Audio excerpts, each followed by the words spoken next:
There you go. Thank you very much. Welcome everyone tonight to our 17th and final community feedback meeting for the district-wide enrollment balancing process. We're happy to see everybody here.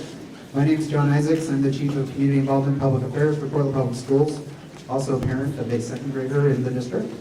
And I will be your facilitator tonight. I've facilitated 14 of our 17 meetings, and we have a pretty good system we'll use tonight that will give as many people as possible the chance to be heard, and we'll stay on schedule in order to make that happen. Before we started, I wanted to invite our host, Principal Brian Chittard, the principal of Wilson High School, just to come up and do a quick welcome.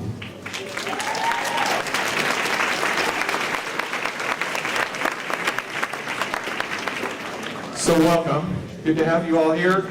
I hope you have an interesting meeting. Obviously, the right buttons got pushed in that we have probably the biggest crowd that's ever been in this cafeteria here tonight. So this is good. A couple quick logistics. There are lots of bathrooms in this building, obviously, but the quickest ones are right out those doors and up the ramp. If you need to get out of here in a hurry, that could be difficult, so plan ahead.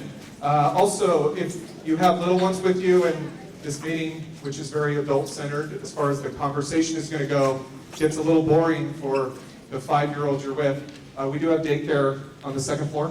Okay. And I'm sure we could probably make the meeting go a little more smoothly if there weren't crying children wishing that Mommy kept them home tonight. So this is what we do, so it should be interesting. Anyway, again, thank you for being here. I'll maybe crack some doors or something because the room is already starting to steam up. And I'll give it back to John and we'll get off and running. Thanks again. Thank you, Brian. Okay, now we're going to invite our Spanish interpreter to come up and introduce himself to anyone who needs Spanish interpretation. Buenas tardes. Para las familias que necesitan escuchar la reunión esta tarde, si necesitan traducción, por favor levanten la mano, y aquí a mi mano derecha, su mano izquierda, tenemos transmisores para que puedan escuchar la reunión esta tarde. Gracias. Thank you. I want to do a few more introductions before we get started, just so you know who is here listening to you tonight. So are there any other PPS principals here tonight? If you could just raise your hand, any other PPS principals here? I want to make sure we know we've had principals at every meeting. I know you're out there. If you see one, say thank you. Oh, here we go. We have Dean Froelich from Hayhurst Odyssey. Good to see you. If you see any other principals, thank them for coming. I now want to ask if members of the District-Wide Boundary Review Advisory Committee are here, if you could raise your hand. Those are here. So we have 1, 2, 3, 4 over here. So we have 4 members. We should have up to 6 here. They're the main listeners here tonight for this meeting. They're here to listen to your feedback and helping them make a final recommendation to Superintendent Smith. And then do we have, I know I saw 2 PPS board members here. We had Amy Constam and Paul Anthony here. There's Director Constam right here. And then I know we have Director Anthony here somewhere. So there's Director Anthony over there. Are there any other PPS board members here that I can't see? It's a large room. And then finally, I don't see her at the moment, but I know Superintendent Smith will be here as well if she's not already. But she will be here at some point tonight, and we'll make sure to point that out as well. So she's been to almost every one of these meetings as well. These are all leaders of the organization who are here to listen to your feedback tonight. So I'm going to do a quick run through of the agenda. We'll start with about a 10 to 15 minute presentation from staff to make sure everyone has the most up-to-date information about the current draft plan for enrollment balancing on the west side. So we'll start with that. We'll start with a short video that we've shown at all 17 of our meetings, and then a short PowerPoint. We'll then take a very short break for you to discuss what you just heard, and it also gives us a moment to get public comment cards organized, and then we will go straight into public comment. And when we get there, I'll explain the ground rules, but we have it organized so we hear from as many people as possible.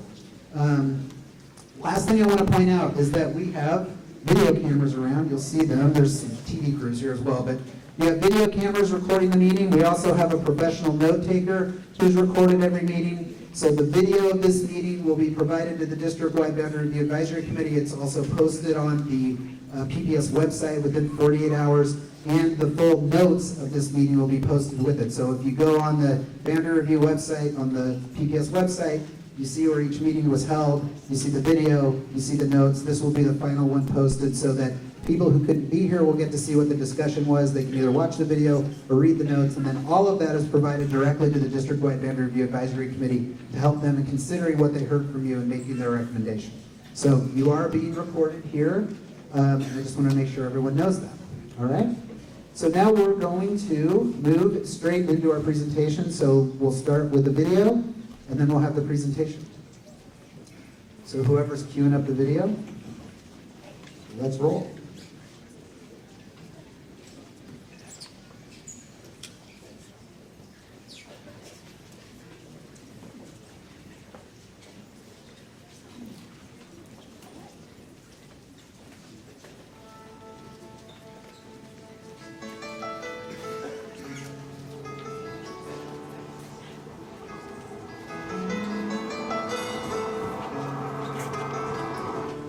And the Portland Region Metro is projecting another 1 million people will move to the metropolitan area by 2040. Within Portland Public Schools, that means within the next decade, another 5,000 or so students.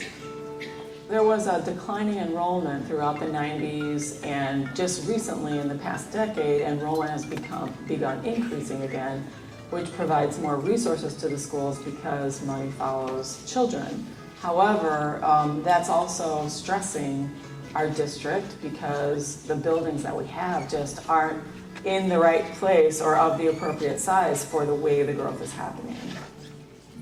One of the big things we have learned through the early steps of the boundary review process is really acknowledging just how fast our city is going to grow. We're focusing on balancing the system to ensure that every kid, regardless of what part of Portland you live in, has access to a strong education and they can be successful in great schools in every part of their neighborhood in the city. Is we are trying to offer 21st century programs for our children in buildings that were designed in the 20th century. So it's time for our facilities to catch up with our needs and our children's potential. We know that already within Portland Public there are certain places where there aren't enough classrooms for the programming that's happening in that school. And that puts a lot of pressure on both kids and teachers in terms of trying to deliver quality classes and trying to learn. The number of students that we have at Chapman far exceed the number of students that would be best served at Chapman. We're pushing 700 students. We should have a number that's closer to 5 or 550, so every single available space is used. We have 2 lunch periods where kids are actually in the cafeteria. We were able to move from 3 to 2 by having the highest grades, 4th and 5th, eat in their classrooms. It's a transitioning neighborhood. We do a pretty good job of putting together some arts experiences for our kids, but with a more full enrollment, we would be able to offer a wide variety and a much more choice for our kids. I think it's the smallest catchment area in the district. 亲爱的同学 Both Mandarin immersion program and an IB program are equity drivers and are really high quality educational programs to meet the academic needs of our kids and all kids. I think it's also they're really important programs for maintaining the families in our neighborhood.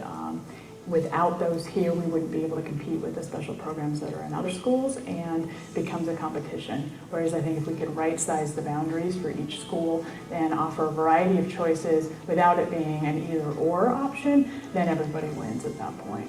If we put it off, the areas in the city where we have overcrowded classrooms, those are only going to continue and be exacerbated. If you choose to do nothing, then the decision makes you instead of you making the decision. So when this process is all done, I'm really hoping that parents and teachers and the community will feel like they've been heard. Will feel like it's been transparent and open, that we have really done a rigorous analysis and come to conclusions that are fair and that are student-centered.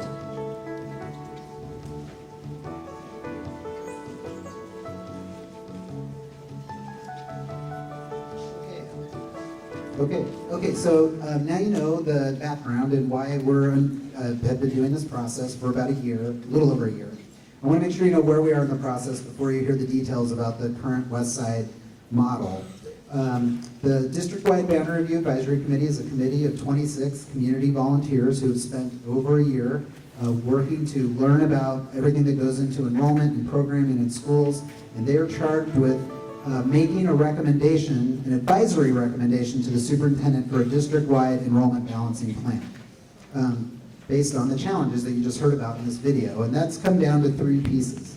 One is they'll be making a recommendation about grade configuration change from K-5s to K-8s, about which schools will become new middle schools, and then the third piece is how to balance enrollment on the west side of the school district, which is obviously what we're focused on here tonight.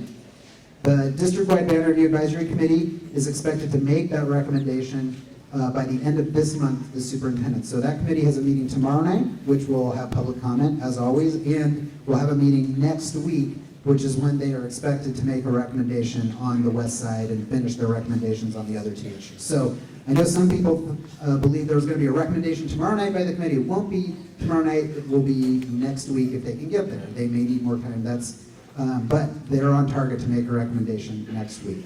That then goes to Superintendent Smith, who then will consider that recommendation. She can make changes to it if she sees fit to make changes or updates, and then she makes a full recommendation to the PPS Board of Directors. That's expected to happen about the end of February, and then the PPS Board of Directors will then have their own process, which will include probably some additional community input, where they consider that plan, could make changes to it, and then take final action.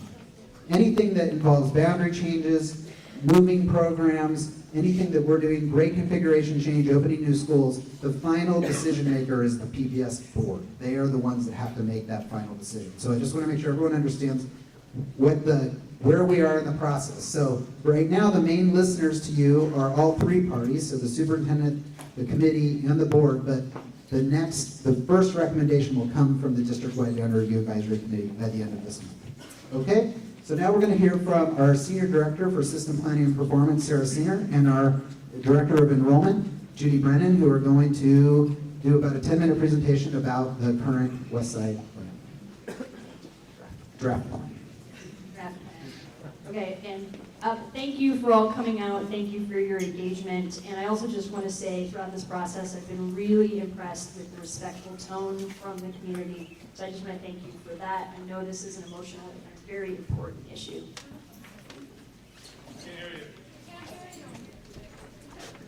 Okay, can you hear me better now? Okay, what I was just saying was I just wanted to thank everyone for their participation and their respectful tone thus far in the process. I want to acknowledge it's a highly emotional issue. People are very passionate, and I've been very impressed with our Portland community and our parents. Okay, so with that, I want to talk a little bit about why we are here. We are here to review possibilities for addressing overcrowding issues in several Westside schools. And we want to hear your feedback and your ideas. And as John alluded to in the audience, we have a number of really important listening bodies. We have the district, many members of the District-Wide Boundary Review Committee, otherwise known as DBRAC. We have PPS board members, etc. We're gonna I'm gonna talk to you. I think John already actually went over the agenda, so I'm gonna fly through a few of these slides. Why are we here? PPS enrollment is, along with our city's population, is growing. And PPS and a committee have been collaborating, and that's the DBRAC committee, on how to balance enrollment to create strong schools in all of our neighborhoods, investing in kids along the way and the continued vitality of the city of Portland. District-wide boundary review has representation from a number of stakeholder groups. These include the Coalition of Communities of Color, Portland Council, PTAs, teachers, principals, school board members, the City of Portland Planning Bureau, Portland Metropolitan Association of Realtors, PPS Population Research Center, Portland Housing Bureau, and PPS Operations and Education Administrators. Okay, so some of the challenges on the table are we have many overcrowded schools, we have many under-enrolled schools. Why that matters for the under-enrolled schools is they cannot sustainably offer a strong core program. We have many K-8 schools that simply just aren't right-sized to hold those strong programs. And specifically, and we're going to do a deeper dive here on the west side, some of our key west side issues include overcrowding at Chapman and at Hayhurst elementary schools. I'm sorry, Hayhurst/Odyssey. And Lincoln High School is overcrowded, and there was discussion around the viability of Skyline as a K-8 school, both from an under-enrollment perspective and in the future an overcrowding potential situation. Okay, so with that, I'm going to talk a little bit about the West Side modeling that we have done. So in your hands is a map of kind of the scenario, draft scenario that we recently released for DBRAC's review. Before we get to the draft scenario, I just want to state that some of you, I recognize you're brand new to the process. Other of you have kind of followed the process along the way. So I'm going to do a recap for a minute. In November, PPS staff released scenarios. We call them Scenario 1, Scenario 2. And in those scenarios, what they had in them included, in order to solve those issues that I alluded to earlier, the overcrowding and so forth, we split Bridle Mile to Gray and West Sylvan. We reconfigured Skyline from a K-8 to a K-5.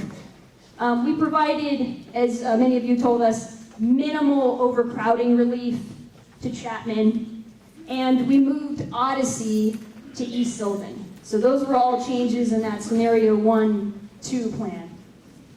And then we took it out for feedback. We had 17 community meetings. And what we heard around the west side was clear opposition to the Bridle Mile split. We heard that you did not feel that we adequately addressed Chapman's overcrowding issues. There was opposition to Skyline's grade reconfiguration idea, and moving Odyssey out of Hayhurst we felt was relatively well received. Doesn't mean that everybody loved it, but especially in comparison to those other ideas, that one was, we take what we can get. So, okay, so then DBRAC's listening along the way, right? And they hear all of this. And what they then charged PPS staff to do is to create something different. Go out and create a new model, a new scenario. And in this scenario, we want you to better address overcrowding at Lincoln. We want you to provide greater relief for Chapman. They said, hey, look at using MLC if you have to do that in order to relieve overcrowding. For Chapman, they said, do not split Bridle Mile, and they said maintain Skyline as a K-8. So PPS staff went and modeled those specific requests. With one exception. We did not end up using MLC as a part of the solution because the model that we created, we didn't think needed to change the location of MLC. For that model that we created. But again, if there's other models on the table, then location changes for any focus option school could be on the table. Okay, so the other thing that's overlaying all of this is in December, PPS staff get updated data. We get new data, and that data was included 2015 enrollment numbers instead of 2014 enrollment numbers, and we also get new projection information from our demographers and from Portland State University. And so what we know is that the data highlight some new issues from the time when we released those scenarios. And those include that Chapman was even more overcrowded now and in the future than before, which lines up with what we heard the Chapman community telling us. We also saw that Hayhurst, especially, so once you move, assuming that Odyssey is moved out of Hayhurst, then Hayhurst becomes under-enrolled. And that Capitol Hill will be more overcrowded in the future. So Capitol Hill was already on our watch list before, but the new data just kind of set it into a completely different category as officially overcrowded.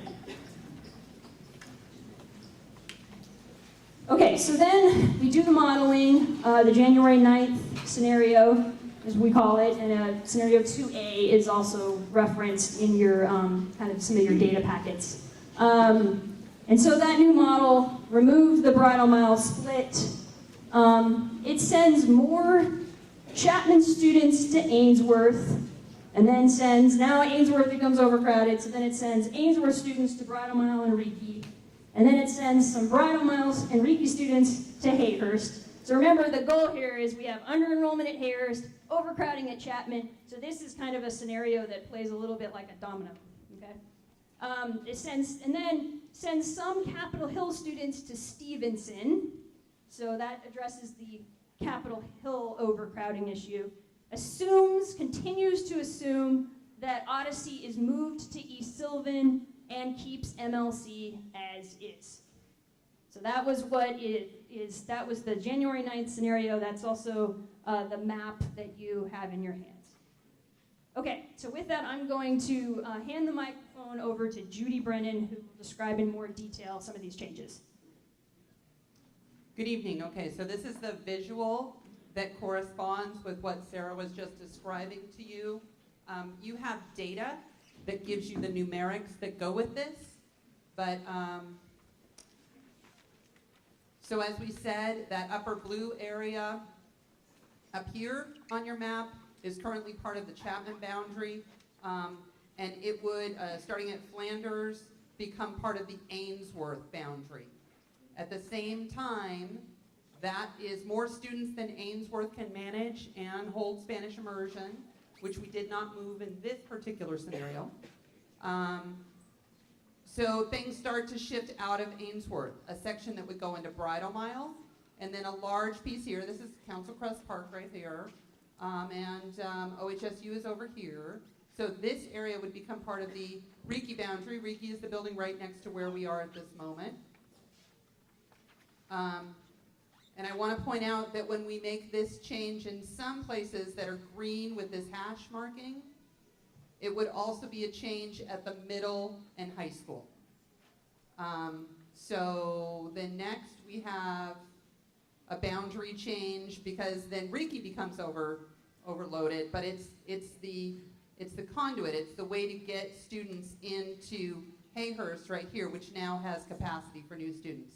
So that's with a boundary change from Reiki to Hayhurst.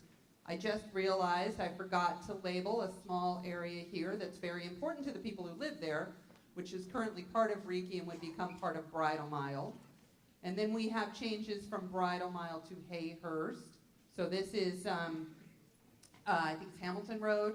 So this is south of Hamilton, sort of cutting around Bridle Mile and moving into Hayhurst, which is here. There's a small area of the Maplewood boundary. I'm moving farther south. Maplewood is this area here. It's a very small building and is facing overcrowding right now. So a small area, just to straighten off this line, becomes part of the Hayhurst boundary. But remember we talked about a middle and high school level changes in here. Well, the middle school that serves Reiki, Hayhurst, and Maplewood right now, it's Gray Middle School, it's right over here. And it would become too crowded with these things in it. So then we are also proposing shifting all of the Maplewood boundary down to Jackson Middle School, which is down here. Also in the Jackson Middle School boundary, we had mentioned Capitol Hill be overcrowded. This is the southern point of, I just realized it said from Gray to Stevenson. It should say from, I'm sure you're all watching very carefully to make sure I don't make errors here. That should say from Gray to Jackson. I hope that doesn't confuse anyone. And here's that boundary change area from Capitol Hill to Stevenson, which is here. Capitol Hill building here, Stevenson here, area subject to change. So that's the visual so that you can locate the area that's of most interest to you along with all the others that are of interest to the other people in the room tonight. What we resolved by doing this is largely met the goals that the committee reminded us needed to be met. So it's more relief for Chapman so that they have more room to accept additional growth in the future, which is anticipated in the Pearl. At the same time, by adding and subtracting students and all of those movements, Ainsworth, Bridle Mile, Reiki remain close to their current enrollment sizes. It just takes a lot of shifting students to achieve that. The Hayhurst Neighborhood School is more healthy in size than it would be without change. It would actually be under-enrolled and probably need supplemental support to offer a core program to its students if we didn't make changes there. And Stevenson is also very small now, but would be healthier size in the future, and as we mentioned, Capitol Hill would not be overcrowded. At the same time, it comes with costs. I believe you're here to talk about some of those. We have new schools and new parts of schools impacted that were not a part of it before. So it's a whole bunch of new change. And as has been said before, it takes a lot of student movement to achieve this new result. There have been concerns about the walkability and the neighborhood cohesion that would happen if these boundary changes took effect. So we want you to know that we understand, we've heard those concerns, and we know they're a part of it. Specifically, there's increased distance to school for some of the students, particularly Ainsworth, Chapman, and Bridle Mile. We note that this is not enough relief for Lincoln to be of a better size, and we're sincerely hoping that next fall, through a bond vote, we will get voter approval to rebuild Lincoln High School, but it'll be several years before that rebuild comes into play. So this relief that we're contemplating here may not be enough for Lincoln students to have the space they need until such time of a rebuild. And we noted Maplewood before, that very small school. Even growth of 30 students is enough to put it over our top edge for over-enrollment, and that could be happening in the future. So those are some of the things that both are created with the scenario and unresolved.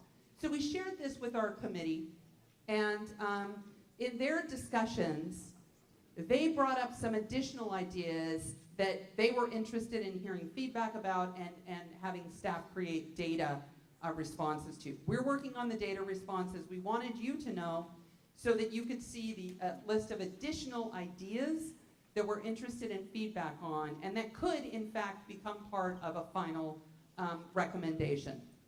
So that's different locations for the Odyssey program, including Jackson Middle School and Smith Elementary, which has been closed since the mid-2000s and would need time and resources before we could open it. Wouldn't be able to open until at least 2017. There was also a suggestion that was made and that the committee was interested in following up on, and that is having the Ainsworth Spanish Immersion Program move from Ainsworth into the East Sylvan building where it would exist on its own, and then the feeder pattern into middle school would be to Gray Middle School, and high school would be Wilson High School. So they're interested in that. They're not officially proposing it, but they're interested in learning about it. They also, what goes with that would be maybe different ways to make boundary changes between Chapman, Bridle Mile, and Ainsworth. And then in addition to those changes, they are interested in seeing what it would look like if all of the Bridle Mile community would move to Wilson for high school instead of Lincoln, to help balance enrollment between those two schools and alleviate overcrowding at Lincoln. They're interested in hearing about that. And they're still willing to consider ideas about shifting MLC, acknowledging that it would take a whole other building somewhere else in the system of at least 21 classrooms in order for that change, in order for MLC to have a new home. So there's a lot that goes with that, but they're still interested in hearing about it. I just want to recap what's next, and then turn it back over to John, who's going to lead you through the rest of the evening. So as he mentioned, they have 2 more scheduled meetings, and a major focus of those meetings will be to reflect on what they've heard from you, look at the information that they have that we've provided so far, plus the new data that will be coming out as quickly as we can. And then they'll be giving guidance on 3 major issues. And the criteria for citing middle schools and maintaining K-8 schools is something really essential to resolving over and under enrollment issues in about 2/3 of our district. So those are critically important pieces of advice that the superintendent is looking forward to and is part of their package. In addition, they'll be delivering advice to her on how to proceed with boundary changes and program moves for the Westside. She will take that recommendation and then move forward the pieces of it that she believes she should. It could be most, it could be revisions. She'll have some time to determine that. And then move it on to the school board, who, as John said, is the actual decision maker on these and would be taking them on. They can hold additional community input before making their final decision. We don't have a slide up here, so let me just check. Did you mention at all about the phasing, like how boundary change is phased in? I want to just quickly mention, many of you probably already know this, but it usually helps to reiterate that boundary change by policy and PPS today is implemented with incoming students only. So that's the incoming kindergartners, it's the incoming 6th graders, it's the incoming 9th graders, are the ones who are the first to make the change. Current students have the right to remain at their current school, and siblings of current students have the right to join their older brothers and sisters at those schools. So that's policy. Now the board can choose to accelerate change if they want, but when we talk about change and moves and numbers, we're talking about the maximum number of change if every student did in fact, who's in a school now, did in fact move. Unless it's a whole program move, that's not the way it would be implemented next year, most likely. Most likely, it's for those incoming grades that would be the first to be impacted. That's a very important topic that sometimes people don't know, so I just wanted to make sure that got out there. And so with that, I'm going to turn it back over to John, who's going to guide you through the reason you're here, which is to help us hear what's on your mind. Okay, thank you, Judy. So we're going to move into our public comment period. We're going to take a short 5-minute break so we can get organized. But before we do that, I want to just explain how we do this. So we have this designed so that we hear from as many people as possible and that we give every school community who is here an equal chance to be heard. Okay, so we're not doing speakers in order in which they were signed up or any kind of first come, first serve. The way we do this is, first of all, we ask everyone to respect everyone else's view. I know there might be time where you can clap, and clapping's fine. Anything that's positive, I support that. We want to hear that. But respect someone's point of view. Inevitably, someone's probably going to say something you don't agree with, and we ask you to just respect that difference in opinion. We will rotate through each school. So we've got all the public comment, everyone who signed up for public comment now organized by school, and we'll rotate through. So we'll hear one speaker from one school, and then we'll move to another school. And we'll rotate through so that every school gets the same number of speakers. We've also asked for information from some of you, so we know there's different groups. We'll consider groups from different schools. For example, the Ainsworth Spanish Immersion, Ainsworth Neighborhood as one group. So we'll rotate, include you in the rotation.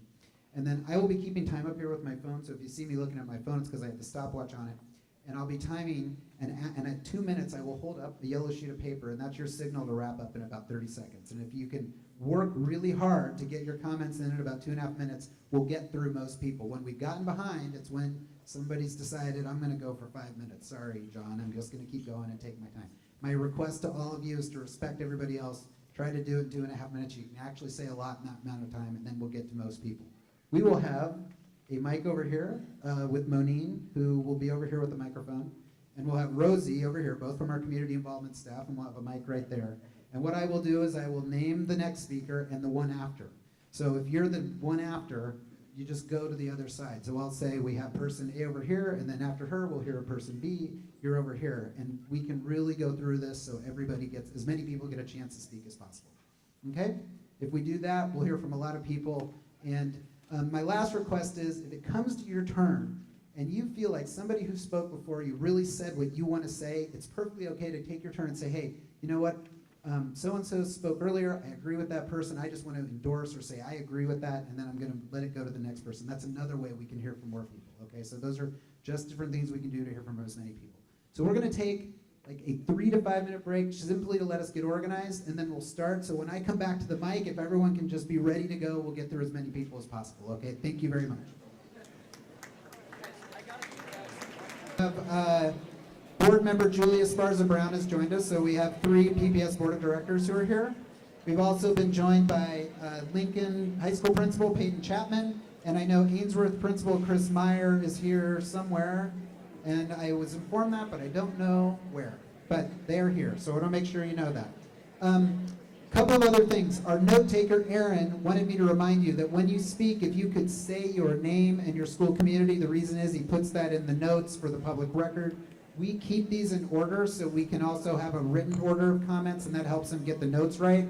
The other question I got was, if you have a question you would like answered, during your comments, say, I have a question that I'd like to get an answer to, and state it. We will record it, and we will get an answer out to you after the meeting. We're not going to answer the question here because we want to get through as many speakers, but we take note of it. We've been regularly following up and answering questions after meetings. So if you have a question, just go ahead and state it in your comment, and we'll get an answer to you afterwards, okay? So again, I want to remind everyone, I'm going to be timing you, and when it gets to 2 minutes, I'm going to hold up a yellow sheet. And the person who's the mic person over there, Rosie, or where's Monine? Monine will be like getting up, putting you on notice that it's time to start wrapping up because we want to get through as many people. We just had a few instances where people want to keep going, and all that does is prevent others from having their opportunity, okay? All right, so our first speaker will be from Brian Unflat, who's actually going to speak on behalf of a number of schools at once, which is why we're having Brian go first. And then after Brian, where's Brian? He's over here. And then over here will be our next speaker, Will Fuller, who's going to speak on behalf of the Southwest Neighborhood Association. So Will, if you can be ready over here, and Brian's going to get us started.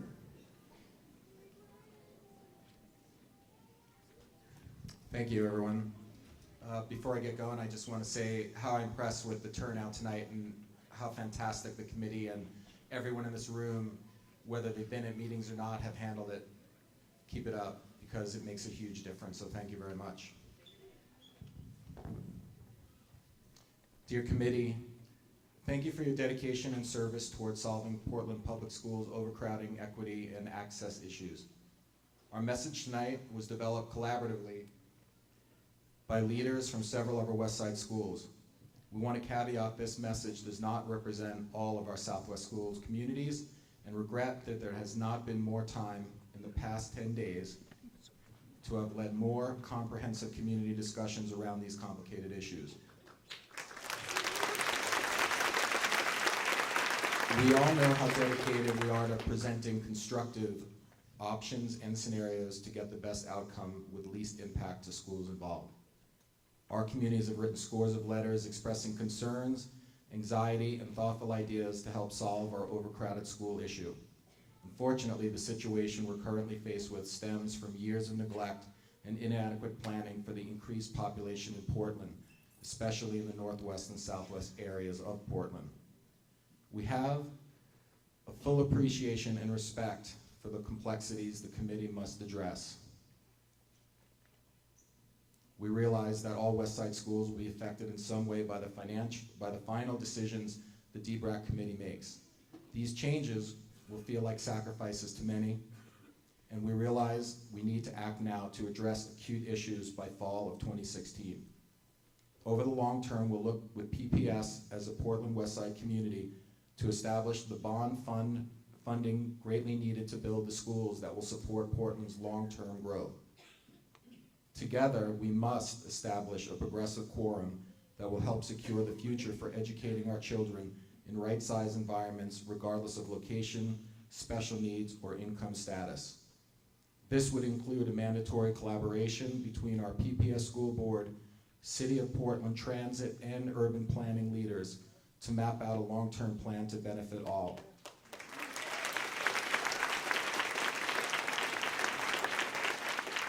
Our schools definitely deserve better than the status quo. Speed round. Many from our communities have submitted alternatives to attempt to balance overcrowding and other problems. Based on the information we've received since January 9, if implemented appropriately, taking actions such as opening shuttered schools, creating additional space through focused program relocation, and redrawing current school boundaries could deliver palatable solutions.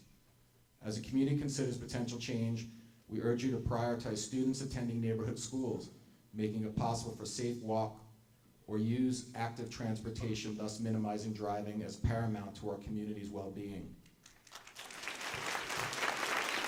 We also understand the urgency DBRAC must feel to move forward with the recommendation. However, given the short time frame for DBRAC to consider option 2A and the wide-ranging impacts on communities, we implore DBRAC and PPS to make sure this implementation of these decisions will be absolutely fix our acute problems and minimize other changes in years to come. In other words, no one wants to go through this process again in 2 years. We want to underscore that thoughtful transitions for any students and programs that are affected by changes are well planned and suitable to those that need extra help and that they do not cause more harm than good. Lastly, we respectfully request that DBRAC and PPS uphold the promise of grandfathering our students until their next transition grades. In the unfortunate event that this is not possible, we fervently request grandfathering be granted to students deemed to have special needs. Thank you all for your time. Thank you.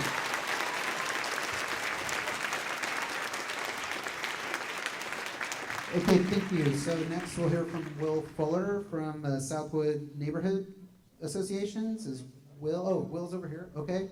And then after Will, we want to hear from Jordan Hornick and Evan Nyhus from West Sylvan. And if you could be ready over here, that would be great. Go ahead, Will.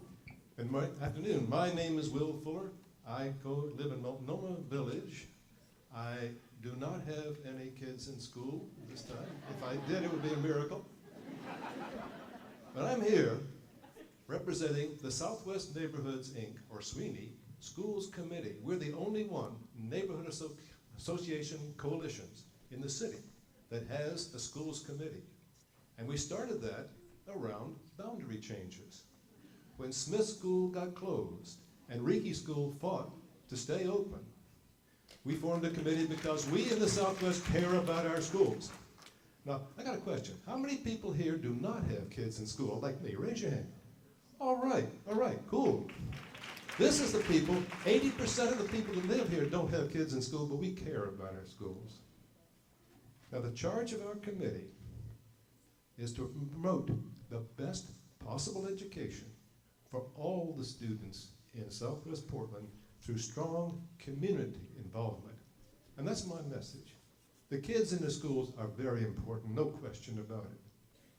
But the thing that is most important for me, and I think for all of us, is the kind of community we can build by getting those kids the best possible education. So I commend, this is a huge crowd, this is magnificent. I commend you for coming out. We care about the kids, we care about community. Carry on the conversation. All right, thanks, Will. And I agree, this is an amazing showing of community involvement, and it's great to see so many people here.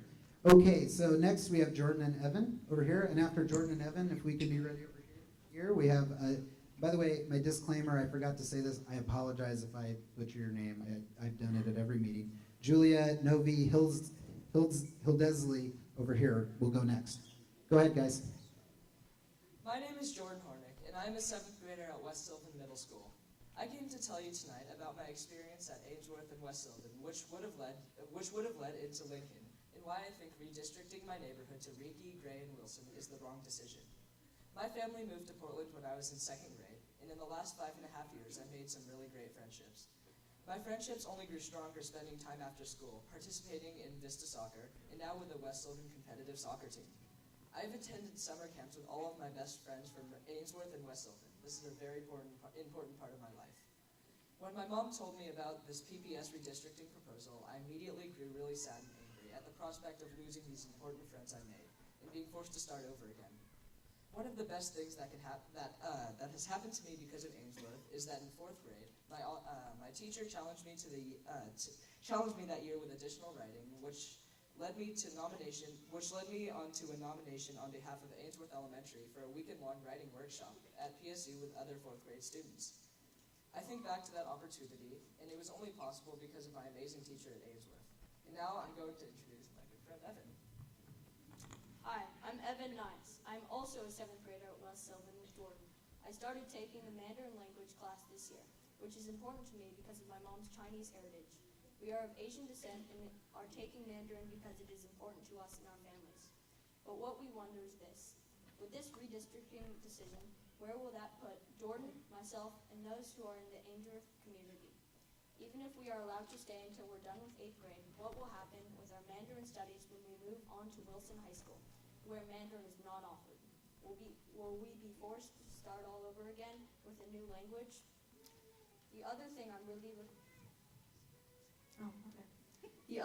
really looking forward to at Lincoln is the IB program and the amazing international language programs that Lincoln offers, especially since I just started taking Mandarin with every intention of carrying those studies into my high school years at Lincoln. The idea that I can study in an IB program is awesome, and will help me prepare for college. Myself and Jordan will have younger siblings that are Ainsworth as well. I wonder, will they have all of the same academic opportunities that I had when I was in elementary and middle school? The programs are not the same. Spanish immersion at Ainsworth, Arabic and Mandarin at West Sylvan. That carries into Lincoln High School, so no matter what I hear, it does not seem to be the same. Great job, guys. Thank you very much. Okay, we have Julia from Ainsworth next, and then after Julia, we'll hear from Brad Nelson from Bridal Mile. Brad could be over here. Julia, go ahead. Thank you. Good evening, everyone. I'm Julia Novi-Hildesley, and I'm an Ainsworth parent. I also have worked for the last 10 years in STEM education, science, technology, engineering, and math, particularly trying to build and design programs to serve the needs of underserved kids throughout our communities in Portland, but also across the U.S. and in developing countries. So I bring that perspective and wanted to actually start by taking a step back and just asking us to think about the big picture in terms of why we're here. And I actually think it's beyond the short-term overcrowding problem that we're facing, and I think it's even beyond education problems that we're facing in this community in terms of Portland Public Schools and the state. I think it's really about how we want to live and thrive together in the future. And education is a critical part of that. And my vision, when I think about how we want to live and thrive together in the future, is one of resilience. We are living in turbulent times. There will be shocks and threats that we can't even anticipate beyond our education challenges. And if we do not have the deep, thriving relationships that we need as a community to stand together and take on those challenges, education will be not even an option. We will be broken down as a community. And so, having studied resilience for a number of years, I think the two critical pieces that underpin resilience are having diverse and thriving relationships. And the two key drivers of those come back to education. One is having neighborhood schools where we have real unity and connection, because neighborhood schools are what bring people together. But in addition to that, we know that we in Portland are a more and more diverse and growing population. So the second thing, in addition to neighborhood schools and the bonds that we have by living and working together and sharing a school, are bonds that are created through diversity education and immersion programs. So my biggest concerns about the recent proposals and the haste with which we're all feeling we need to kind of come up with a solution is that, there was the first proposal created a real domino effect and broke down the current relationships, or potentially would break down the current relationships in a lot of neighborhoods that we've seen. The more recent proposal would fracture the Ainsworth community by potentially moving a bunch of folks out, and also break down one of the kind of crown jewels of PPS, which is the dual immersion program at Ainsworth that's been around for 30 years.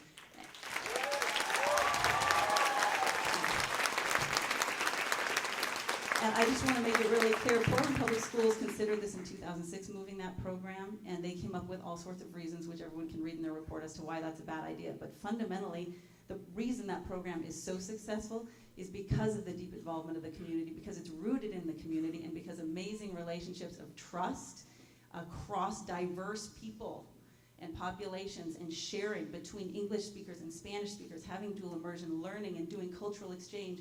Those have formed bonds of trust and education about our diverse and growing Portland community that could not be replicated by simply moving that program, disassociating it from 30 years of relationship building with teachers, parents, students, and the whole continuity between Ainsworth, West Sylvan, and Lincoln that has underpinned that program. So I think what we need to focus on is the long-term strategies, even though we feel short-term pressure. How can we not break down the resilience of our communities, but rather maintain these great things that have created resilience and then build upon that with solutions, okay? And I know a number of our friends from Ainsworth will be presenting those solutions. I didn't want to emphasize that in my short remarks tonight. But thank you very much. Thank you very much. So I just want to make sure, I knew she was here earlier, but I couldn't actually see her, so I want to make sure everyone knows Superintendent Smith is here. We finally could see her in this big room. So Superintendent Carol Smith is here and listening, and has been here for the whole public comment period. So Brad Nelson from Bridal Mile is next. After Brad, we will have Karen Lanning from Capitol Hill. Karen, if you could be ready over here, that would be great. Go ahead, Brad. Thank you, DBRAC, PPS staff, members of the PPS board, Superintendent Smith for all holding this event, and thank you also to Principal Chittard and Wilson High School for hosting all of us. My name is Brad Nelson, and I have 2 kids at Bridal Mile, and I have been very involved in this process for several months. In the first scenarios that released in October, Bridal Mile was the only school, or one of the few schools, that was significantly impacted.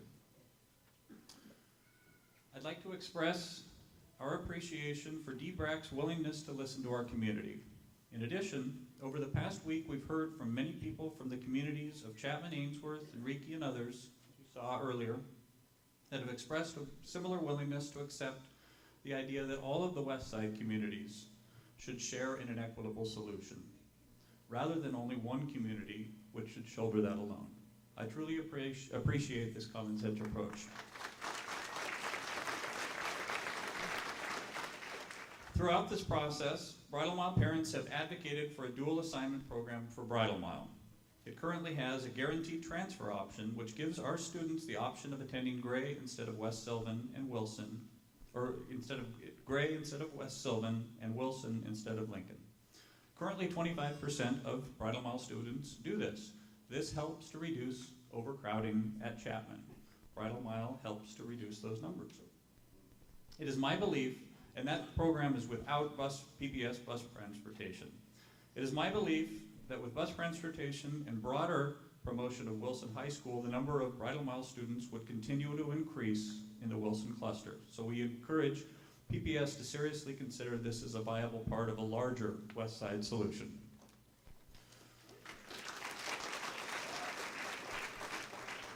Finally, in the presentation that PPS presented to DBRAC on January 9th, they said that they would be looking at scenarios that would send a portion of Chapman Elementary kids east of the river to help reduce crowding on the west side. This would have a significant impact and effect on the enrollment numbers at several west side schools, and I have asked PPS what they mean by this proposal. So I would ask today again, when will PPS share these numbers with me, because those numbers would impact the overall west side and probably deal, at least help, with some of the concerns here tonight. Thank you for the opportunity to speak with you today. Thank you, Brad. Thank you. Okay, so we have Karen Lanning from Capitol Hill next. After Karen, we'll hear Rosie Platt from Chapman. Karen, go ahead. Hi, thank you for giving us this opportunity to voice our views about the changes affecting the southwest boundaries of PPS. My name is Karen Selva Lanning, and I'm a pediatrician and mother of a 4th grader and a 1st grader at Capitol Hill. I understand and appreciate that larger and multiple changes affecting many families are happening currently. I'm here to address a change that could possibly affect 50 to 80 families and students at Capitol Hill who would be relocated to the Stevenson Elementary School. I represent, with others present today, families affected by this boundary change. Since I've been at Capitol Hill, I've watched the school deal with crowding issues in creative ways. This year, Capitol Hill and other schools have stopped accepting transfers of out-of-area students. Many Markham students transferred to Capitol Hill and are currently grandfathered in. The siblings of such students are grandfathered in to attend the same elementary school as their older brother or sister. After listening to the recommendations made so far, we need to point out that Markham Elementary is an under-enrolled school and as a boundary has not been addressed.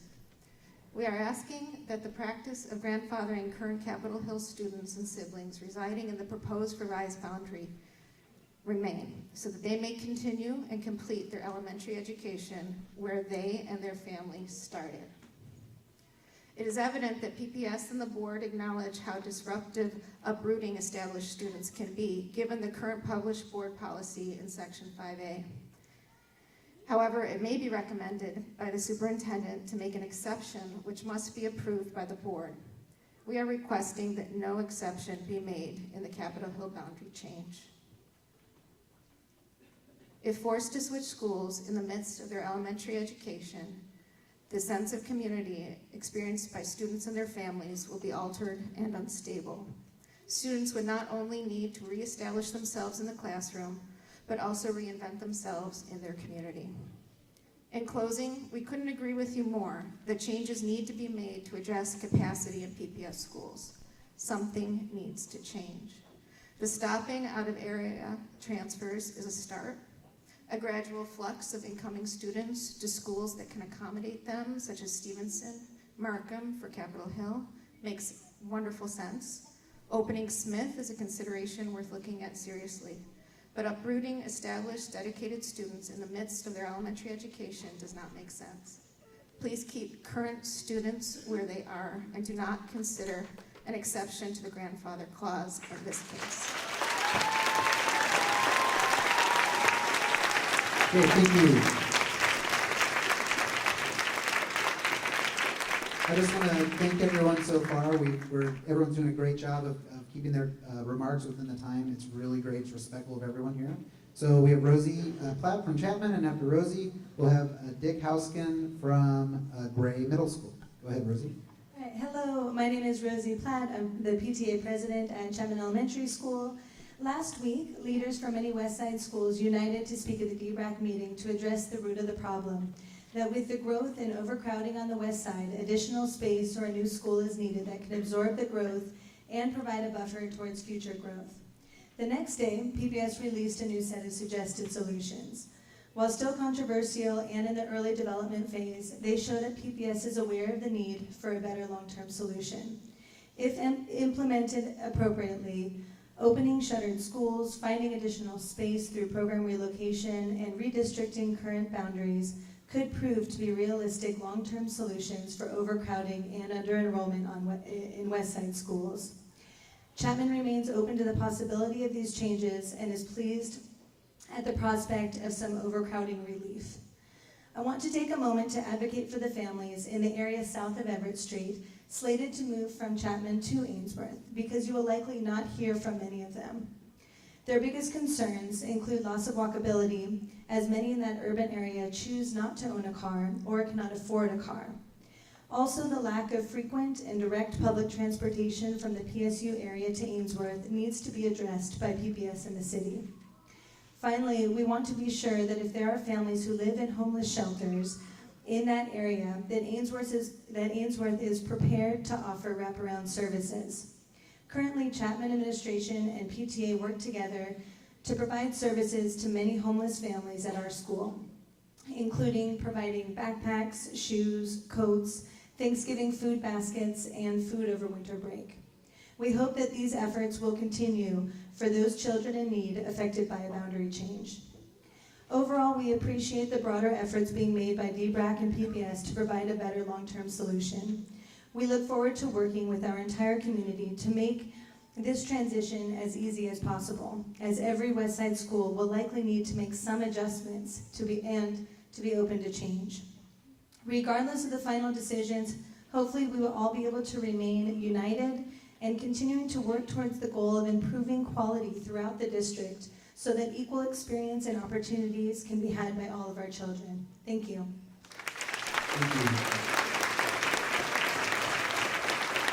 Thank you, Rosie. Okay, next we have Dick Haskin from Gray, and then after Dick we'll have Tina Oliver from Hayhurst. Dick, go ahead. Thank you. My name is Dick Hoskin. I'm the president of the Robert Gray PTA. I have a daughter that went to Riki and is currently at Robert Gray. The Robert Gray PTA would like the Boundary Review Committee to consider the enrollment figures for Robert Gray Middle School and community cohesion when making a decision. We are not commenting on specific boundary changes.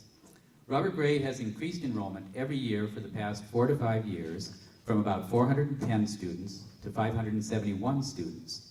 Robert Gray is doing great.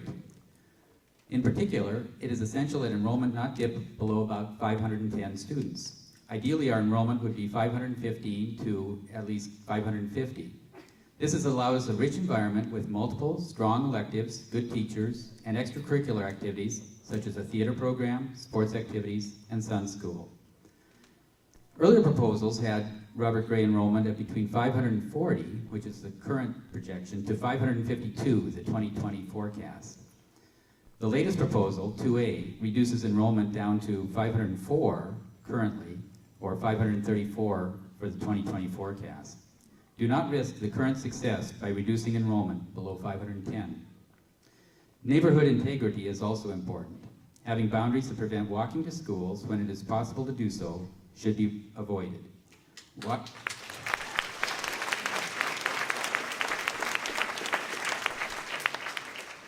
Walking to school is important, reduces traffic, and as we know is difficult in these Westside neighborhoods. The 2A proposal creates several areas that prevent walking to nearby schools in the Robert Gray attendance area and other nearby schools. Thank you. The proposal also splits the Hillsdale neighborhood, which is not desired. So these areas absolutely need to be reevaluated. Thank you very much. Thank you very much. Okay, so next we have Tina Oliver, and then after Tina, we'll have Mike Roach from the Hillsdale Business and Professional Association. So Mike, if you can be over here. Go ahead, Tina. Thank you. Good evening, everybody. My name is Tina Oliver. I'm a primary care physician in Multnomah Village, and my older daughter, who is brave enough to stand up here with me tonight, is a 3rd grader at Hayhurst Neighborhood School. I also have a 3-year-old who attends a local preschool, and she'll be at Hayhurst in a couple of years, if she passes, of course. I'm an active member in our PTA, and tonight I have the privilege to speak on behalf of my school. First, we'd like to thank DBRAC for their thoughtful attention to this important work and for allowing multiple options for community feedback. And we'd like to thank our Southwest community for taking the time to express your thoughts and feelings on a topic that we all feel passionate about, the education of our children. Hayhurst has 3 main points tonight. The first is the timeline. At Hayhurst, we all have mixed feelings about Odyssey moving locations as they are a part of our community, but in the end, there just isn't enough space for both programs beginning this coming fall. We understand that for other schools, there might be a longer timeline. For us, it's this fall. We support a swift and thoughtful move and would ask that Odyssey have a safe and secure school for the fall of 2016.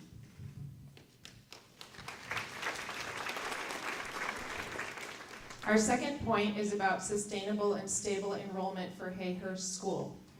We all just saw the presentation which shows that when Odyssey leaves, Hayhurst will immediately be under-enrolled. If nothing changes this fall, we will be bursting at the seams. We ask that there is careful thought being placed on enrollment to allow for some natural and expected growth in our neighborhood, which we expect, while ensuring that our student body numbers allow us to maintain our robust academic programming. And for our third point, I'd like to address this to everybody, mostly our community. Would everybody from Hayhurst and Odyssey please stand up? Or if you're standing, raise your hand.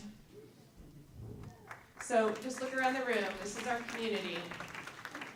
Hayhurst is a warm, generous, and welcoming community. We have great empathy for families who are going through the anxiety and stress right now of facing the possibility of having to leave your beloved school. Change is difficult, and we recognize this. We want you to know that we will work hard to help families who are shifted to Hayhurst adjust and thrive. Just 2 years ago, we helped transition many families into our school over a very short period of time, and we are proud of how strong our community is today. If your family might come to Hayhurst, we invite you to get to know us a bit, and we want you to know that we welcome you. Thank you.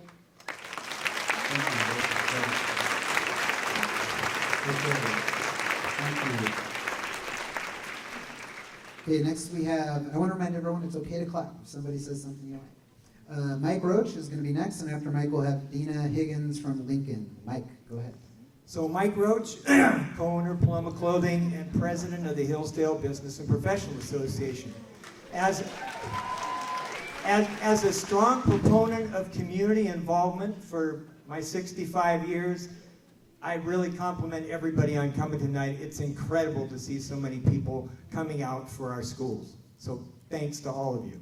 But I really want to thank the committee members for their service. We all know it's been a long and arduous process, and we also want to thank your families for giving up time with you so that you could spend time on this really important issue.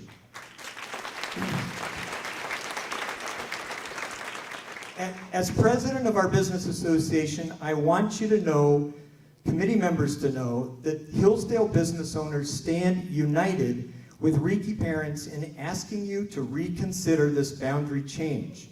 Twice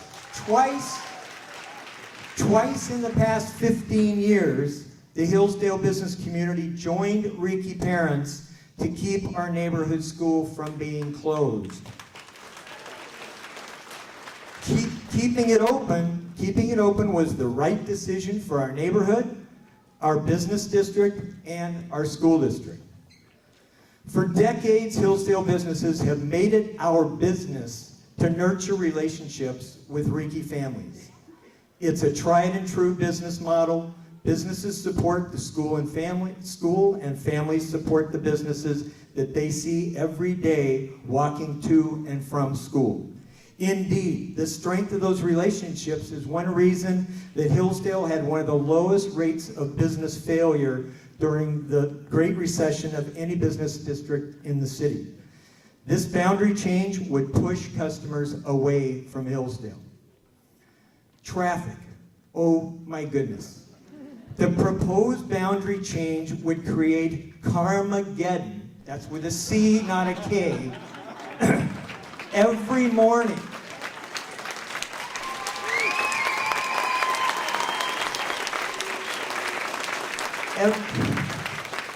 That's what they call it in Los Angeles, is Carmageddon.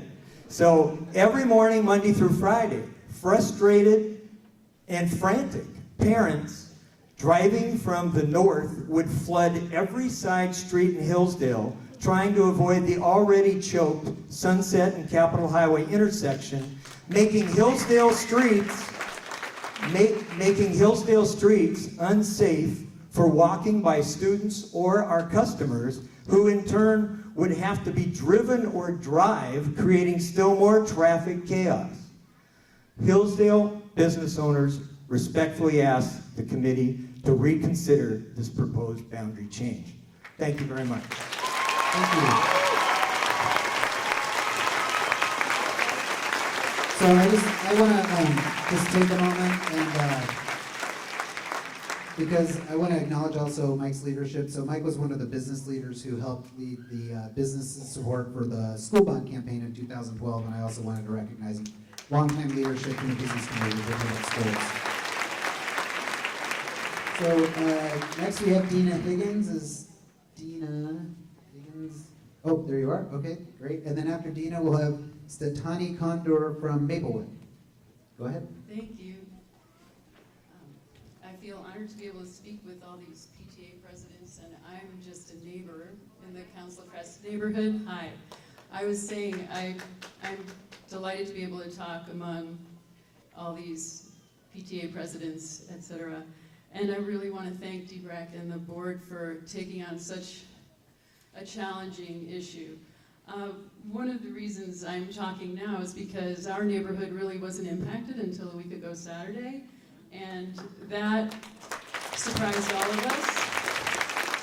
We would certainly have been at the 17 or more meetings that have been taking place over the last couple of years, and often when we make comments, we hear back, well, you've had plenty of opportunity to talk, but we were really not impacted at all. And I just wish the map was still up here, because people have really covered most of the things I wanted to talk about, community and et cetera. But it's easy to look at a map that's a flat piece of land and say, oh, let's move this puzzle piece here and let's draw this boundary there. But if you drive the hills of northwest or southwest Portland up in the Council Crest area, and you drive down the southern border to try to get to Wilson from our neighborhood, I never take those roads. They're the first roads that get closed in the winter, and you wouldn't want to drive a school bus down that road. In fact, everybody funnels down two roads, Greenway, or they drive down the road Talbot, which comes to an intersection by the gas station in St. Thomas More. And in recent years, everybody who drives that route will know that everybody, because they have map programs these days, jumps off 26 and says, I'm going to take a shortcut to town. So it's completely backed up in every single direction. And you have people coming from Talbot, Humphrey, Dosh, Patton in both directions. People are coming up Vista, and people are also coming from the OHSU side of Fairmont and down the other side of Council Crest, which is where Greenway is, and they will have to go left. And also the people in the Green Hills area all funnel down to that same intersection as well. So I understand that perhaps some of the people have done some driving in that area recently, but I just wanted to point out that I've heard two different scenarios. One, that the board takes geographic boundaries seriously, and I understand that the river is one of those, but this is a natural geographic boundary if you look at it, and it's something to consider. It might make more sense to consider moving students from the Pearl to the east side, because it's a community, an urban community. Many people don't have cars. It may be much easier transition to make, although it's across a river, than to try to bus students and have students which will not have a direct bus route to their school. Ironically, Lincoln students will have to go past Lincoln on a bus, transfer in town, and then take a bus down Barber to go to Wilson, which really doesn't make much sense to me. So thank you so much. Thank you. And I want to continue to thank everyone for sticking with our time. It's been great so far. So Statani is next, and then after her, we'll hear from Liam Sipp, who's a student from MLC. Liam, you ready over here? Go ahead. Okay. Hi, my name is Stephanie Condor, and I'm a Maplewood Elementary parent. And I just wanted to say thank you so much. It's so great to see everyone here coming together. You don't see this type of community in a lot of places. Maplewood is not as directly impacted by some of the changes going on, but we'd like to bring 4 points kind of to the table on behalf of Maplewood Elementary. One of which in the key indicators, the projection for 2020, they say that Maplewood will be impacted with 391 students. The key indicators actually that was done recently listed 359 students. We're presently at 371 students. That's actually a 12% increase in the last 12 months. That equates to about 40 additional students that we've taken on. Again, it is a very small school. Right now, at the present 371 students, that puts our capacity utilization at 103%. So I just want to bring an awareness that we are currently overcrowded. We have 3 kindergarten classes currently. We typically have 2. And what that means for the ongoing classes, if this trend continues at this 12% growth rate, we're looking at hitting like 415 students just next year. So what we'd like to support is the idea of the Smith Elementary School being reopened in 2017.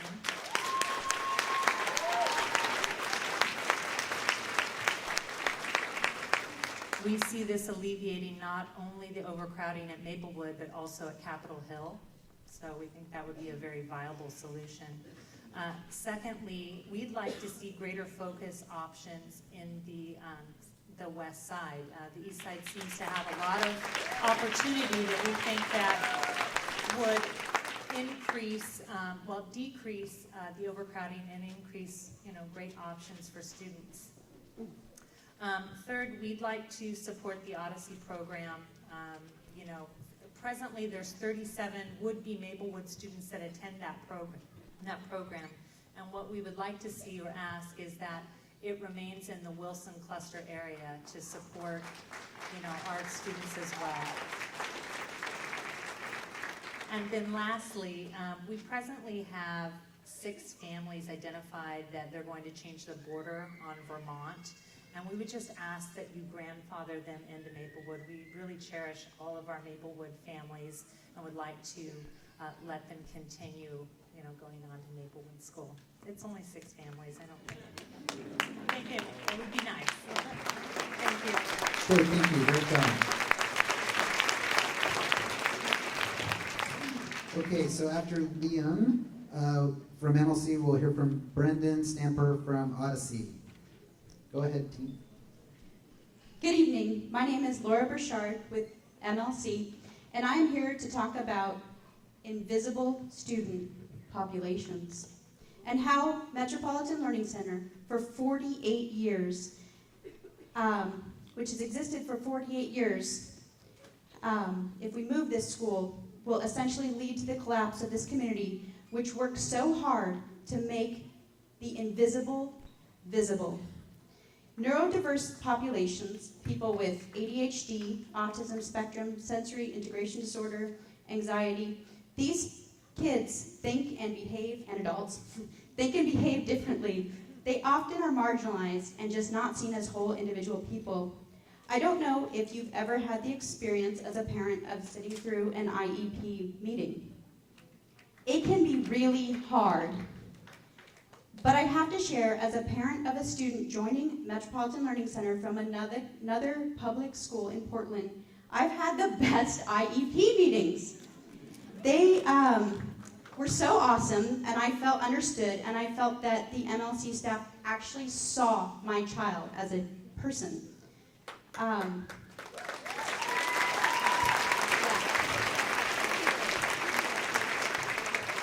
I also have to say that it was such a great meeting that it was the only IEP meeting I had at MLC because of the experiential, individualized learning and a community built of character traits that fosters acceptance of differences. My son successfully transferred off his IEP. There are many children, more that show up. I know PPS loves statistics. These children do not show up in your statistics because they're not on an IEP anymore. They're tag students that are considered twice exceptional. They're differently abled students who are also tag students, and they just don't show up in your statistics. But they're there, and do you want to know the percentage of children who thrive under this experimental learning model and of community of acceptance at MLC? 100%. 100% of the students at MLC succeed. MLC is an alternative school. We are not a focus option school. We are an alternative school that serves kids who need to be there. Every child has the right to a fair and adequate education.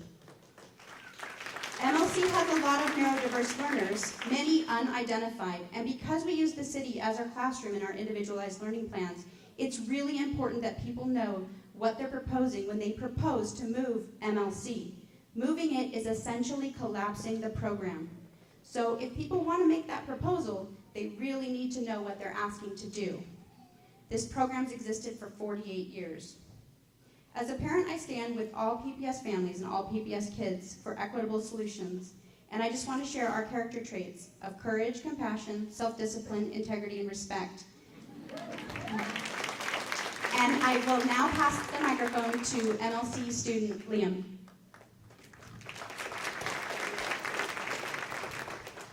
Hello. How are you guys doing? All right, I am Liam Sipp. I am a senior at MLC.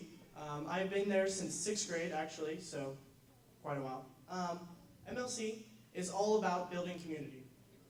In our classrooms, in our school, in our neighborhood, in Portland, in Oregon, and all across the world. Community is all about being there for the ones who are in need. MLC would like to lend a hand in helping those who are in need and helping to solve the issues that are brought up today. Is MLC's location important to its program? Oh yeah, it is. Let me just name a few examples. Northwest Children's Theater, Forest Park, Washington Park, the Armory, and the courthouse are just a few of our classrooms outside of the classroom.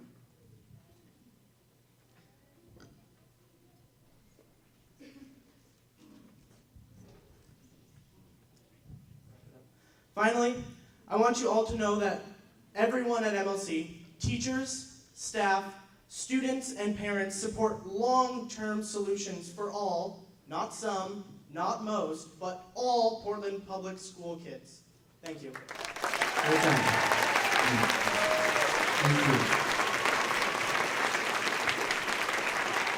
you. Okay, next we have Brendan Stamper from Odyssey, and after Brendan we'll have Eliana Plumridge, a student from Reiki.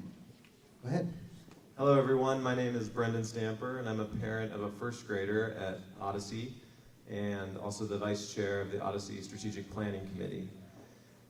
Thank you for the opportunity to speak in front of you today on behalf of the Odyssey program. To start, we appreciate DBRAC, the attention that DBRAC has given to relieve overcrowding issues at our school, Hayhurst Elementary, and as the only non-immersion focus option program in Portland's Southwest Quadrant, we're thankful for the committee's efforts to keep our program in the region.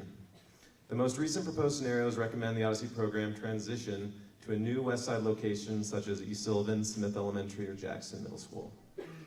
As we stated in a letter to DBRAC in the fall, we welcome the exciting potential move to East Sylvan, which was well supported by the Odyssey community. East Sylvan fits the size of our school perfectly, offering a sustainable and lasting home for our program. One of the desires of Odyssey has always been to have our own building, ever since we were moved from Chapman Elementary over 10 years ago. More recently, Smith Elementary and Jackson Middle School have been mentioned as possible sites. We would like to review these options with DBRAC and district officials to see whether either school presents a better opportunity than East Sylvan. With changes scheduled to take place in 2016 or 2017, we are ready to help in whatever capacity and timeframe necessary to facilitate a smooth transition. We support making the move this fall, as it will provide immediate relief to the current overcrowding at Hayhurst. However, we are also wary of rushing into a location that will lead to another move years down the road, as population demographics undoubtedly shift once again. Historically, the Odyssey community has been a strong and cohesive group willing to work with the district to find optimal outcomes for our children. Whatever changes occur moving forward, Odyssey will be open next year with the same students, teachers, and curriculum. All the inherent qualities of our programs, such as thematic learning, multi-age classrooms, team teaching, differentiated instruction, and field study enrichment come with us wherever we go. So thank you for your time. Thank you.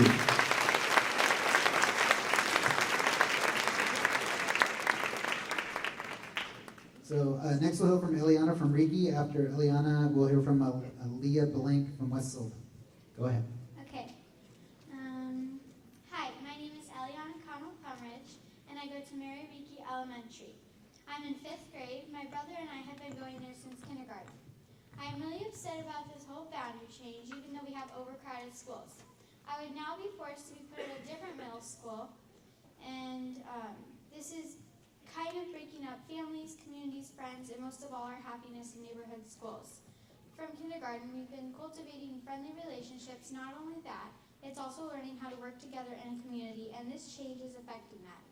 I was really looking forward to a middle school that my hard-working mom went to for K through 8, Reiki Elementary, which I'm in, feeding into my neighborhood middle school, Robert Gray, and after 3 years there, I should be going to Wilson High School, unless these boundaries change again. I may or may not be affected either way. We have amazing supporters, and one of my favorite supporters is my best friend, Olivia Birchman. Reiki Elementary is such a great school, and all of the kids that may be affected are in bad luck. So I hope you took my thoughts and maybe reconsider boundary changes. My Reiki community is here. Could you please stand?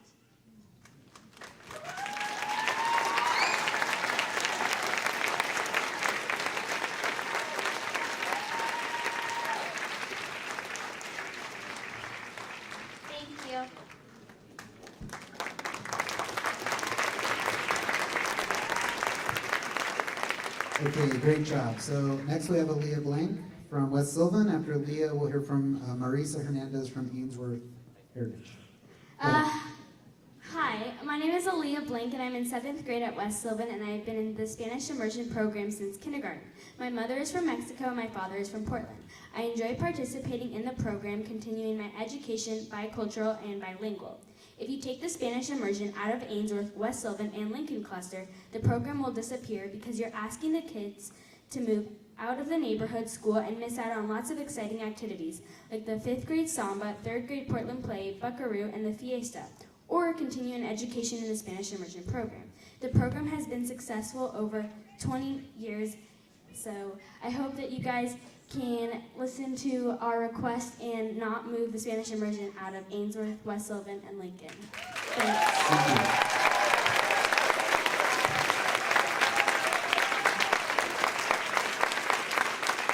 Okay, thank you, great job. Next we have Marisa Hernandez from Ainsworth, and then after Marisa, we'll hear from Paula O'Neill from Bridal Mile. Marisa Hernandez. Oh, there she is. Great. You can get the mic from Rosa.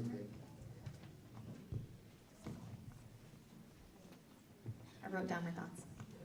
So my name is Marisa, and I would like to share my perspective as a native speaker whose child is currently enrolled at the Spanish Immersion Program at Ainsworth.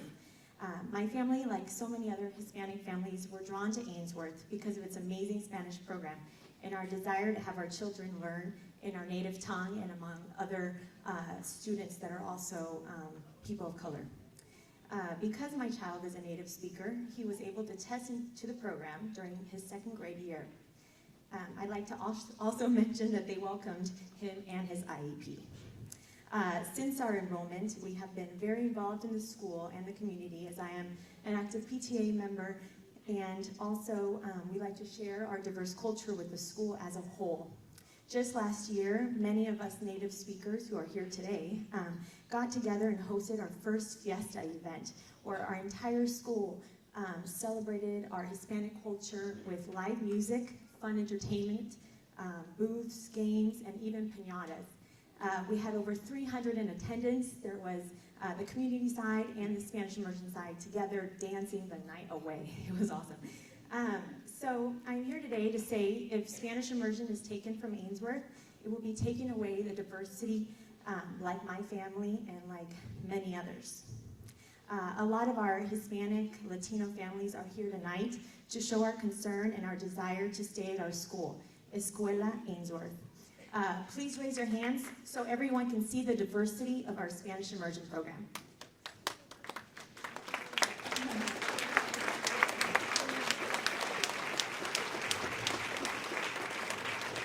Thank you. My last point I'd like to share is just to say that so many like myself who are Hispanic are in the Ainsworth Chapman community, and we are really comfortable in our community.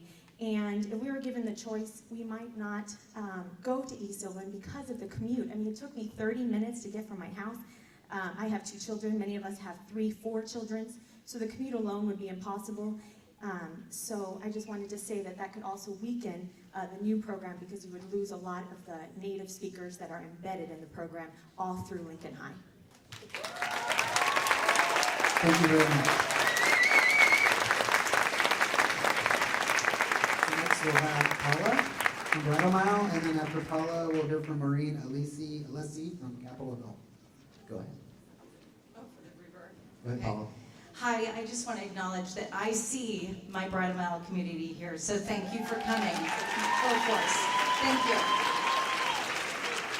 Hello, my name is Paula O'Neill, and I am a Bridal Mile elementary parent. With the current proposed plan, my family and many others are directly affected.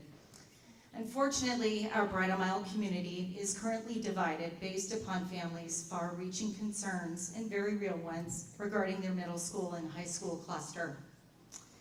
I personally am here to speak as a representative for our south of Hamilton Bridal Mile community, an area disproportionately affected by the most recent January 9th proposal. We want to thank you all, DBRAC and PPS, for hearing our message concerning the drastic reduction of access to our school for the families living in the 41 multifamily and apartment complexes that would be removed from Vital Mile's boundary if you move forward with this plan. Like Rosie was mentioning for Chapman, this is a population that is probably not here tonight. In fact, I know that many of them are not here because they don't have the same access to transportation, babysitters, they're working, all sorts of things, so we're here to speak on their behalf. We have compiled additional data documenting the differences in income and diversity within Bridal Mile, north and south of Hamilton, that we will share with you. We cannot support any plan that removes any or all of these families south of Hamilton.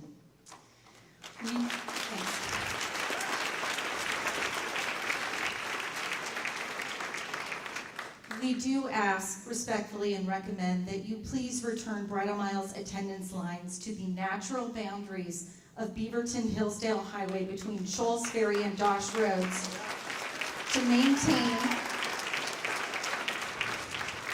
maintain Bridal Mile's diversity, connectedness, and walkability.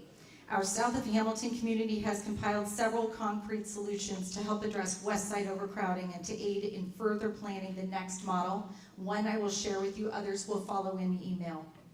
PPS's facility utilization data shows that Bridal Mile School is one of the 3 least fully utilized elementary schools on the west side.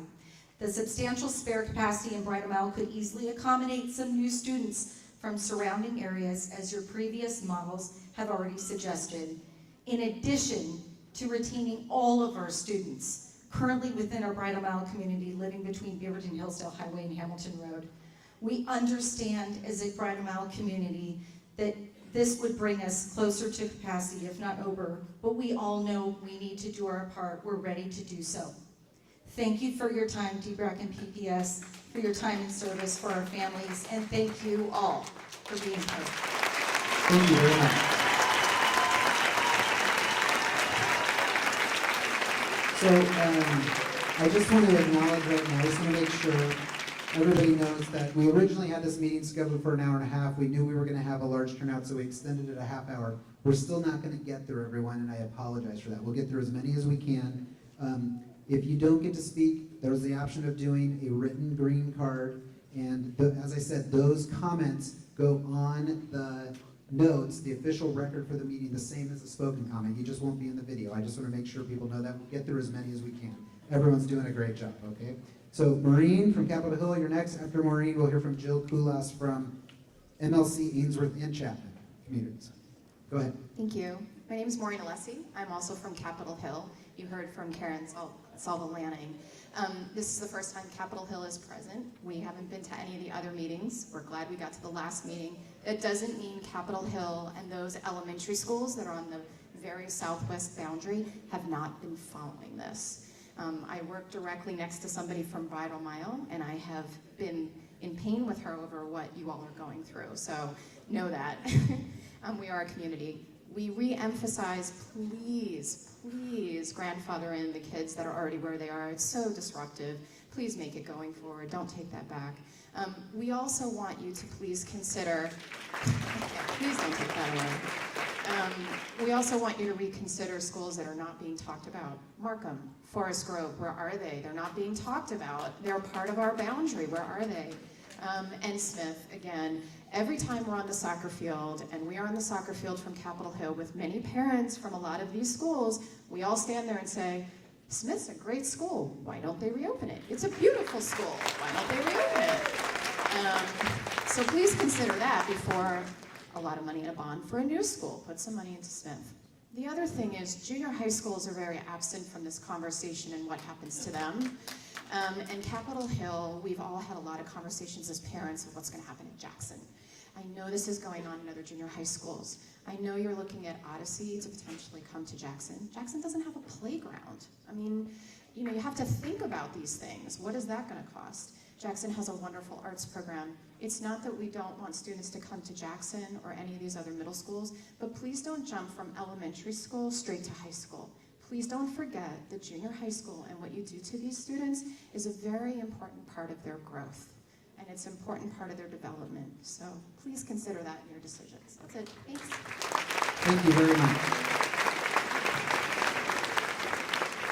Okay, next we'll hear from Jill Kulas, and then after that we'll hear from Bella Leah and Aiden Green from Lincoln. So Bella and Leah, if you can be ready over there, that'd be great. Okay, go ahead. Good evening.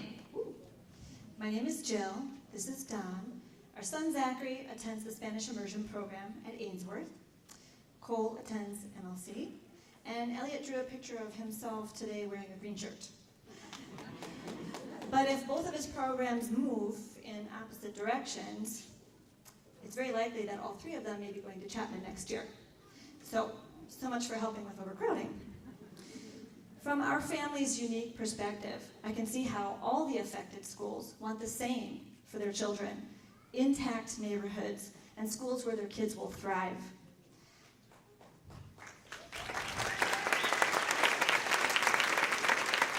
PPS families have been put in a position where they feel like they need to be the loudest or most educated or most connected voice in the room and bring other neighbors' successful programs down in order to save their own.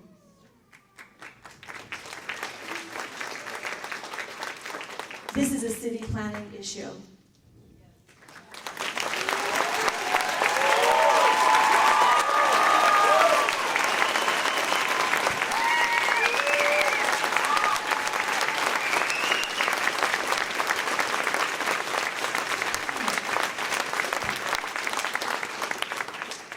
The families at MLC come from each quadrant of Portland, and we're here to ask that PPS families stand together for all our kids, and we take a look at what we agree on. There's community support for MLC welcoming more neighborhood kids and for being allowed to recruit more neuro and racially diverse students. Our neighbors from King have reached out and asked that Tubman remain a community school, and that needs to be respected.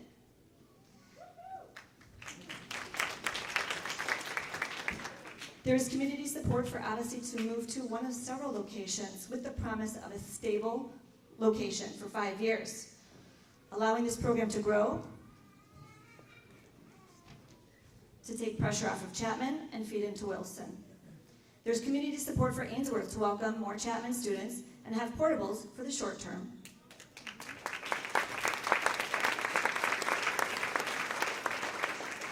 There is community support for some Chapman families to go to East Sylvan. There is overwhelming community support for opening up another Spanish immersion program on the Westside.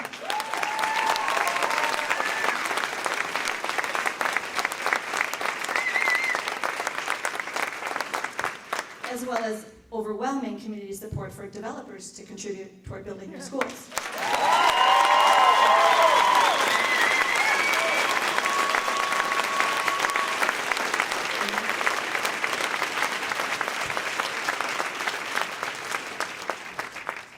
And for building a school on the site of the Northwest Post Office.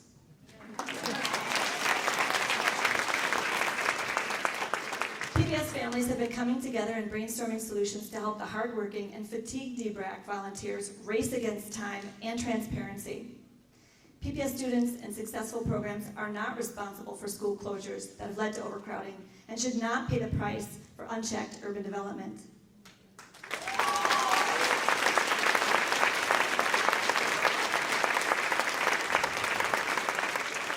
We respectfully request that PPS work with the City of Portland to find long-term solutions for the sake of all PPS current and future kids.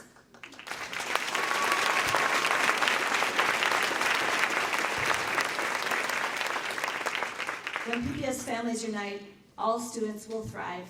PPS families stand together for all our kids. Thank you for hearing us. Thank you.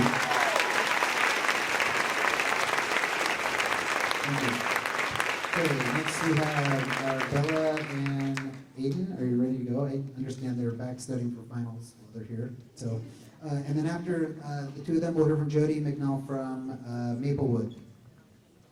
Go ahead. My name is Aiden Green, and I'm a freshman from Lincoln High School. And this is Bella Lee, and she's also a freshman, and we're in the Spanish immersion program. So we both started our journey in kindergarten at Ainsworth Elementary, and then went to East and West Sylvan, and now we've continued to study the Spanish immersion program. So I have participated in many extracurricular activities, including Boy Scouts, baseball, and water polo, but never have I found such a diverse community as the Spanish immersion community at Lincoln. So in addition, I have two younger brothers, Devin and Gavin, who one is at West Sylvan and one is at Ainsworth. And we want to address the issue, first of all, from moving the immersion program from Lincoln to out of the district or out of the cluster. So if you move the cluster out of the Lincoln district, they would not get the opportunity to, first of all, study and graduate from a bilingual IB program and get that education that we live in from the new world that is so valuable.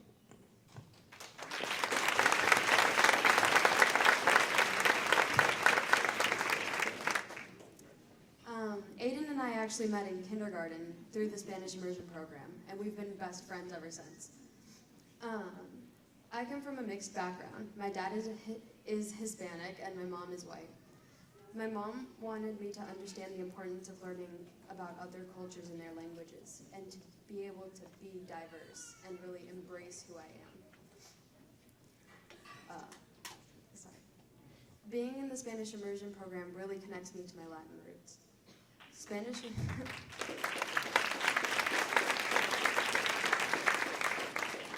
immersion has shown us how to communicate with different people from different countries, including my country, El Salvador. I don't think I would embrace my ethnicity as much if I wasn't for the Spanish immersion at Lincoln. I'm thankful to be a part of this because throughout the last decade in the Spanish immersion program, I have had the pleasure of meeting new people from all walks of life and from all over the world. If Spanish immersion were to be removed from the Lincoln boundary, it would not be as diverse, and it would just really take away from what we already know. So, thank you. Thank you. So really quickly, if I could have everybody stand up who has a child at Ainsworth, West Sylvan, or Lincoln, and they're in the Spanish immersion program, could you have them stand up? Could you stand up, or if you're standing, raise your hand? So look at this diversity. You really want to take this away from us?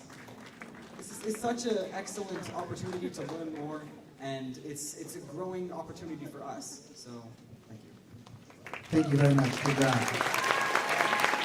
Okay, next we have Jody McNall from Maplewood. After Jody, we'll hear from Laura Burchard and Jill Burchard from MLC. Go ahead. Hi, my name is Jody McNanny, and I have really bad handwriting, so that's why you couldn't figure out what my last name is. I am a native of Southwest Portland, not just Portland. I went to Hayhurst, I went to Wilson. When it got time to put our kids in school, we moved back into the neighborhood. We thought we were going to be at Reiki. It would have made perfect sense from the boundaries, but Southwest Portland doesn't do boundaries really well. So I went to the Reiki kindergarten open house, and they said, "You don't belong here. You can come here, but you don't belong here." So we went to the Maplewood open house and said, "Hey, this is another great school." So we put our kids through Maplewood, and then we thought, well, maybe we'll put them in private school. And then we went to Gray, and they had a really great time. We went, okay, and then they went to Wilson, and then they both went to Portland State. And we thought we were done, and then we bought a rental.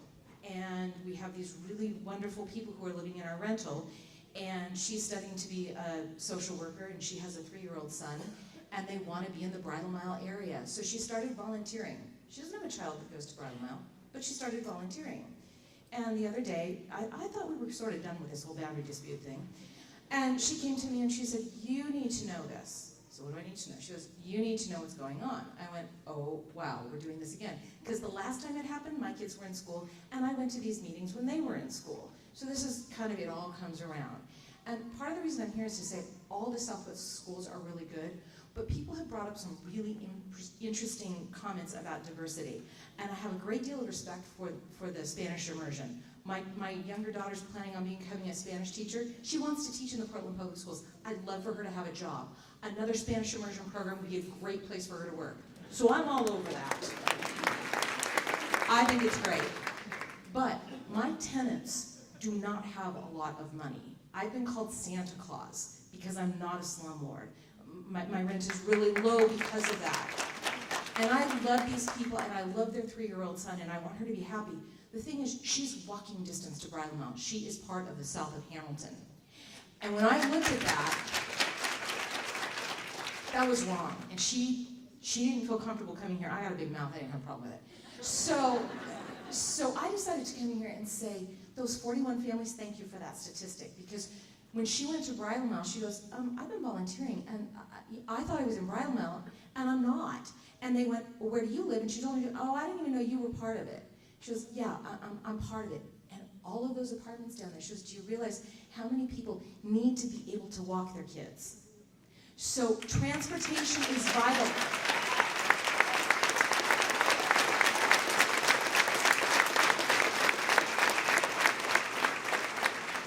I ask that you look beyond, as so many other people have, look beyond just a map to who's in those areas and how it's going to affect them.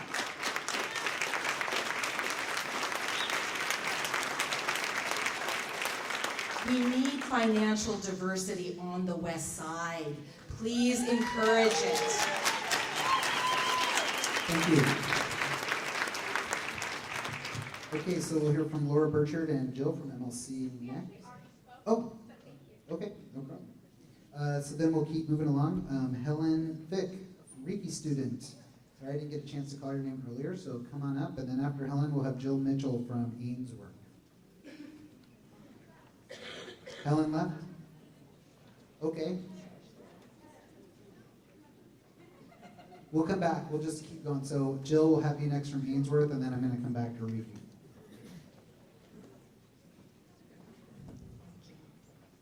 Hi, my name is Jill Mitchell, and I have a 5th grader in the Ainsworth Community Program, as well as a 2nd grader. And this is really hard for me tonight because I've made a lot of friends in the Spanish Immersion Program, and through my work with Foundation and through the PTA.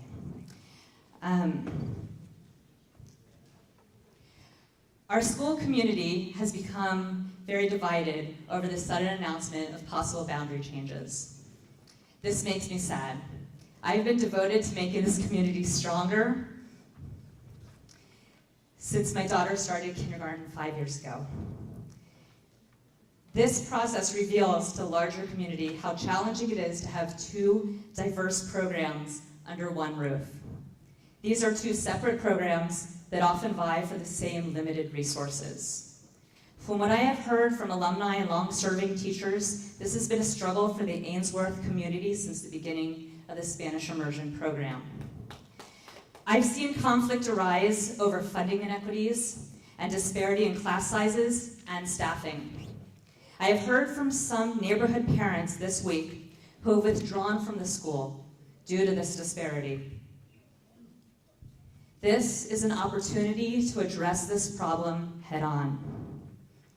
In addition to creating space for Chapman students, relocating Spanish Immersion will have the added effect of increasing access to the only Spanish Immersion program on the West Side, since the neighborhood preference could be removed.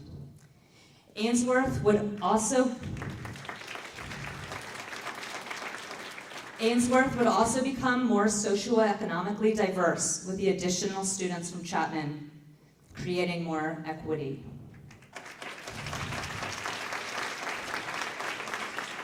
Neighborhood families believe they should have full access to their neighborhood schools and focus option programs should not take precedence over the neighborhood. Thank you.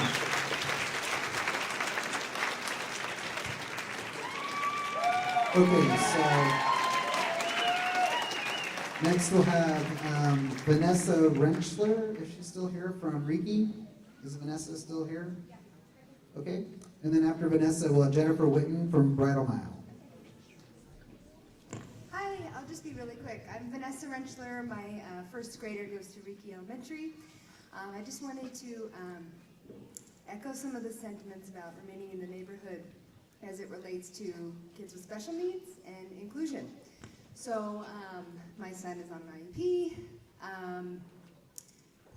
We work really hard with the special ed team at the school to fully get him mainstreamed, and we appreciate the inclusion. And a big part of that inclusion is being included in his community. And so being close, dividing Hillsdale would affect him. Sorry, I'm nervous.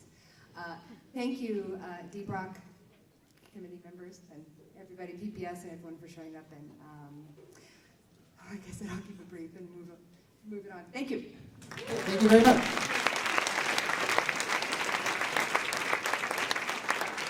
Okay, we'll have Jennifer Whitman from Bridal Mile, and then after Jennifer, we'll have Mary Pareto from Chapman. Thank you so much, and thank you so much for everybody staying to listen. I know I practiced what I was going to say about 20 times in my head, and I'm getting better every time in my head, but it's also getting close to my bedtime. So thank you for staying to listen. And I also want to just say, because I've been obsessively reading things on Facebook, that just to be in a room and having people listen to each other rather than reading comments is also really powerful. So thank you for sticking through this. So my name's Jennifer Whitten, and I'm a Bridal Mile parent. And as you heard from a couple other parents, we have a fairly unique geographic region. And so what I'll be speaking to tonight is primarily the West Slope north of Patton area. It's sort of the northern part of our boundary.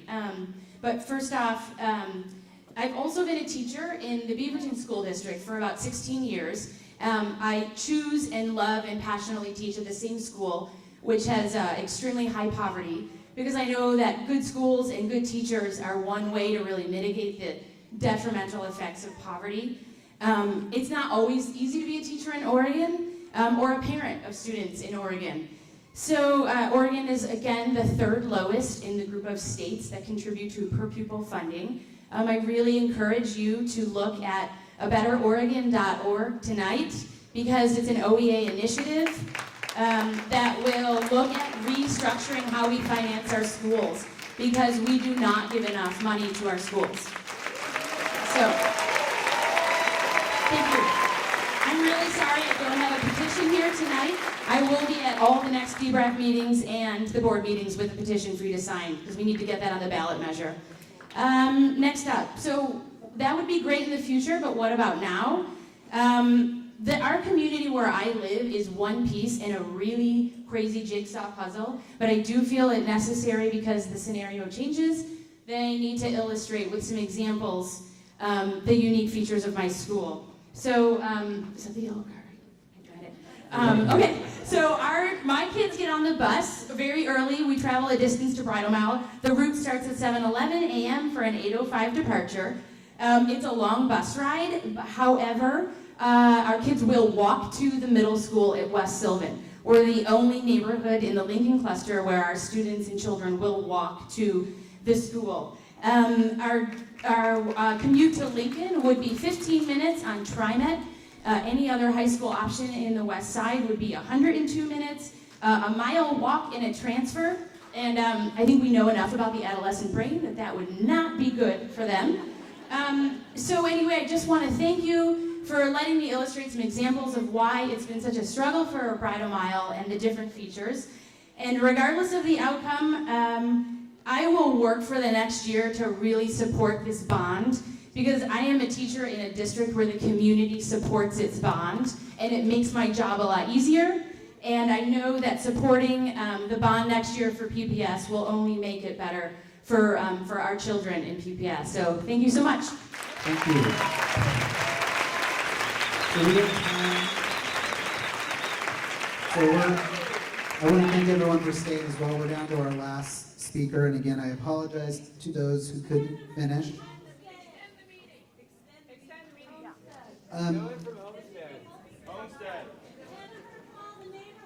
So we've gone through every single one that I have here, but we're going to let Mary go, and then we'll see what we can do. So Mary, go ahead, okay? Okay, thank you. Mary Pivito, and I have a daughter at Chapman and a daughter at Lincoln High School. And as Rosie said from Chapman earlier, we've been really heartened to see DBRAC has obviously taken the input to heart. But we'd like to address the elephant that's not in the room, and I think it's already come up, and at the risk of emphasis, the city of Portland.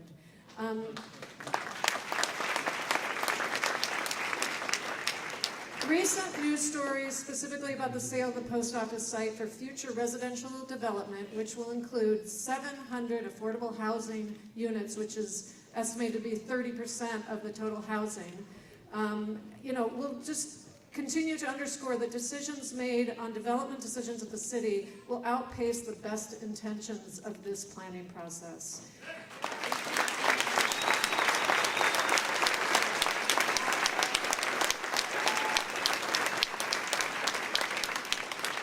Chapman is going to continue to be the front line on central city growth that will enact untenable pressure on public education infrastructure for years to come. It's time for the city and the district to act together. Great schools are the anchor of the great neighborhoods the city is building.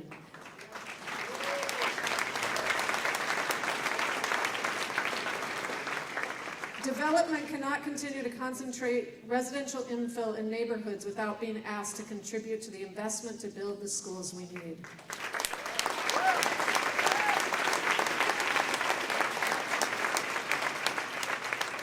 And finally, I would just mention that I think central city development, where the biggest pressure on Chapman is coming from, these families, I understand the need for families to stay in the schools that they've grown up with and that their children have already been part of. The central city development are new families. They're not invested and they don't really recognize this false boundary of the river. And I really encourage the city and the district to work together to this strong central core. Thank you very much. Thank you. Okay. So one thing we are going to extend the meeting for 3 more comments, and I'm going to explain who they are and why they were selected. So we asked people when they came in if you've been designated to speak on behalf of a larger group to let us know, and there are 3 of those left that we didn't get to. So we're going to have those 3 go, and then we're going to end. We end the meetings. We try to end our meetings on time at the time we say we're going to end them. So, but we have 3 that were designated on larger group, and we're going to let them go. So those are going to be Natalie Willis, who's at Ainsworth PTA. We definitely need to let Natalie go. Tails Abadia, and then after Tails, we'll have Eric Schnell from the Homestead Neighborhood Association, okay? And then we will wrap our meeting, okay? And thank you for your patience, okay? So, Natalie Willis, Ainsworth PTA. Where's Natalie? Oh, okay, Natalie, here's your mic. Go ahead. Hello. Okay, I'm Natalie Willis. I'm Ainsworth PTA board member. I'm also a mother of 2, a 2nd grader in the English community side of Ainsworth, and a young son. I live in the neighborhood near OHSU. The entire Ainsworth community is grateful, sincerely grateful, to the DBRAC committee for spending countless hours volunteering to help address overcrowding on the Westside.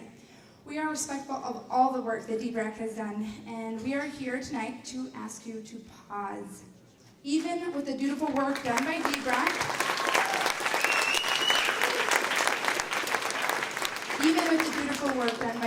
we believe it would be difficult to make a definitive recommendation to the school board, having not given the community and yourselves enough time to consider a revised proposal that was put on the table 9 days ago, revised again, leaving the public, our families, and community leaders only 2 business days to review, respond, and offer solutions.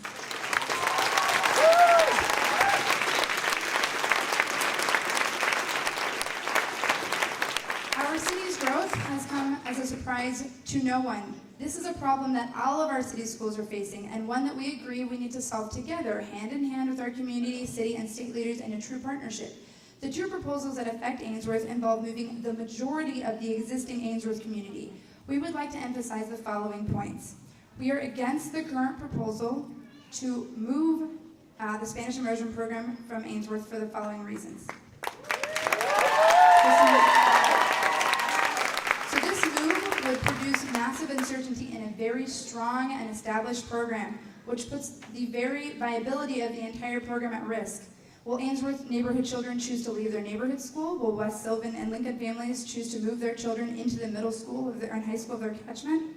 The next point is simple. Moving the Ainsworth Spanish program, this is major, will remove the majority of Ainsworth historically underserved community. Finally, this will create a traffic triangle in a congested area. Today, there are over 150 neighborhood children in the Spanish immersion program, 64 of whom walk to school. They will now have to drive or bus to East Sylvan. Meanwhile, students living next to East Sylvan will commute to Chapman, and those around Chapman will commute to Ainsworth. Okay, we are also strongly against the southern boundary change that's going to affect the communities of Council Crest, Healy Heights, Green Hills, and LHSU.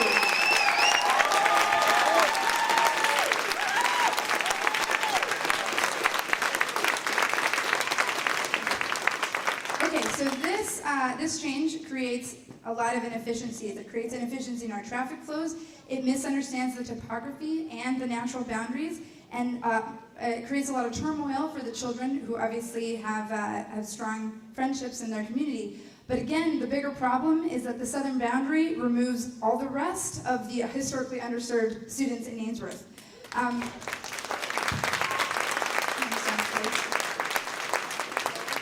Sorry, I'm talking too loud.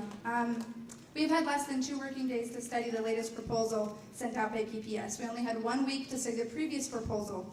These proposals change the very fabric of our existing community, and there absolutely has not been enough transparency or enough time to study the impacts of what a move would do to our community. So we respectfully ask the committee to please pause.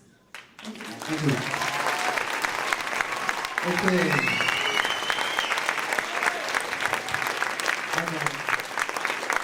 So, 3 more.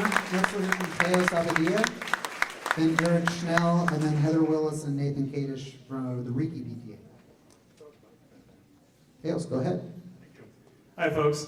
I am Teo Sabadia, and I am a Colombian American, part of the Ainsworth School Program, and my daughter goes to West Sylvan. I grew up in Colombia, and I was in an immersion program. They taught English immersion, and it was a fantastic experience. I grew up from a family that was on food stamps, and this experience in Colombia, speaking English, has brought me here today and given me tremendous opportunity. Now, my son and my daughter get to have these opportunities as well, and we want to remain as part of this community. It's been a tremendous thing to be part of the diversity in this school and the different demographics we have at Ainsworth. I'm going to give the balance of my time to Elsa. Thanks. Hi. My name is Elsa Menendez, and I have the amazing opportunity to represent all the Spanish speakers at the Mentor program. And we've done it before, but if you guys can please raise your hands, and we can see who we are. And that's the reason why I'm here, just to explain a little bit who we are and give you an insight of how we utilize the program and who we are. As native speakers of Hispanic heritage, we are trying our best to educate our children, maintain our cultural traditions, and pass them along. This is a hard task. Our kids often don't want to speak our language, right? Because they don't want to be different, they want to fit in. When my son started at Ainsworth Spanish immersion, he was an ESL student. His classmates had trouble understanding him, like you probably have with me right now. But he quickly picked up English, and soon enough started questioning why he needed to be in the Spanish immersion program. He did not want to speak Spanish, he wanted to fit in. My boy now is a fourth grader, and because of the Ainsworth Spanish program, Spanish immersion, he's not questioning me anymore why he needs to speak Spanish. He's embracing his Spanish heritage and sharing it proudly with his peers, and showing them how we celebrate different holidays and do different things. Ainsworth remains the only Spanish immersion program on the west side of Portland. It was Ainsworth program established over 30 years ago that helped make our kids proud of who they are and where they come from. Ainsworth is our school. Spanish immersion at Ainsworth is an integral part of the fabric of this whole school. Our kids share theatrical plays, musical activities, festivals. My daughter's best friend is not in the Spanish immersion. She is on the non-immersion program. This is Ainsworth. This is our kids' school, their teachers, their principal, the playground. If a proposed change of location were to occur to our Spanish immersion program, I am afraid that the majority of students and families, and some of them low income, won't be able to make it to the new school. And that program that is serving so well for 30 years will die. Don't compromise. Don't compromise equity and diversity. Moving a program that is working so well and which is embodied by Ainsworth. We have 33 native speakers, I'm almost done, in this year kindergarten class. Do not encourage and recruit native speakers and then ask them to leave.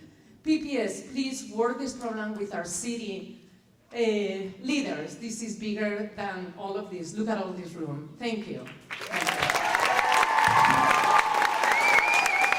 Come on. Eric Schnell, the head of the Homestead Neighborhood Association, is tonight. Amber, Eric, Heather Willis, and Nathan Page on behalf of the PTA, and then we'll be wrapping up. Okay, go ahead. Hi there. My name is Eric Schnell. I represent Homestead Neighborhood, which is in the Ainsworth district. And I'm a Homestead's schools, neighborhood school representative. And John and Debrak, thanks for giving me a chance to speak. Our neighborhood doesn't often get a chance to speak at these things because Homestead's a neighborhood that people don't move to because of Homestead. They move there to work there. And generally speaking, unlike many other neighborhoods, many people who live in Homestead don't even know that they live in a neighborhood that's called Homestead neighborhood. Well anyway, as we've been hearing, school boundary adjustments disrupt communities and neighborhoods, and the most recent proposal has significant transportation and equity issues for Ainsworth community and Homestead in particular. Data from the 2010 census shows that Homestead has the highest percentage of non-white residents of all Southwest neighborhoods, and the second highest on the West Side overall, just behind Chinatown and Old Town.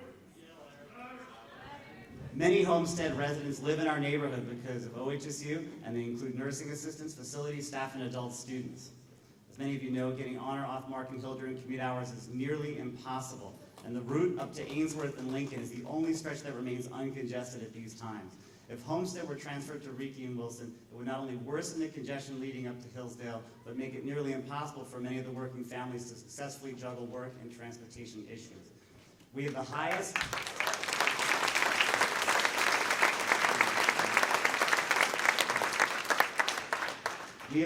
proportion of renters of all Southwest neighborhoods. That's 65% renters, nearly twice that of most other Southwest neighborhoods.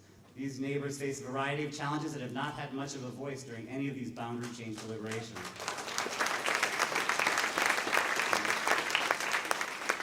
Some community members believe that our neighborhood will be redistricted purely because of their lack of political clout.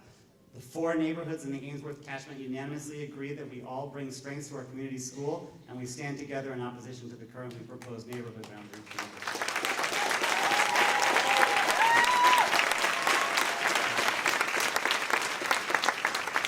Together with the other West Side schools, we believe that the current boundary adjustment proposal provides at best a short-term solution to a long-term problem.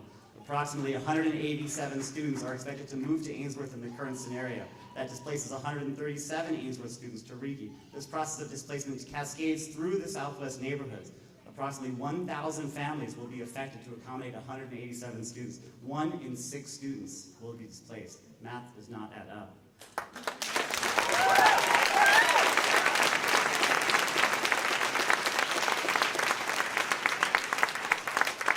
Without a long-term plan, we will be back in this very same auditorium in 2 to 3 years having this exact same discussion. But we think with the appropriate leadership, a new school will be possible for Northwest Portland. Our Coalition of Westside Neighborhoods has started a petition. We just put it up on the web 3 hours ago, and it already got, 3 hours of the start of this meeting, got 250 signatures in 3 hours. I urge you all to take a look at it and sign it. It's going to change how it works. The goal is that it pushes our city leadership, now we're going above and beyond the school board and DBRAC, who have done tireless work with inadequate resources to get their work done, that it kind of pushes the city leaders, and if it needs to be the state leaders, to rearrange the way public schools are funded and new schools are funded so we can actually use the money that we get from the development and all of the money in land, the post office purchase, all of that can potentially fund a new school and then solve all of these problems for the long term and not just pushing boundaries around.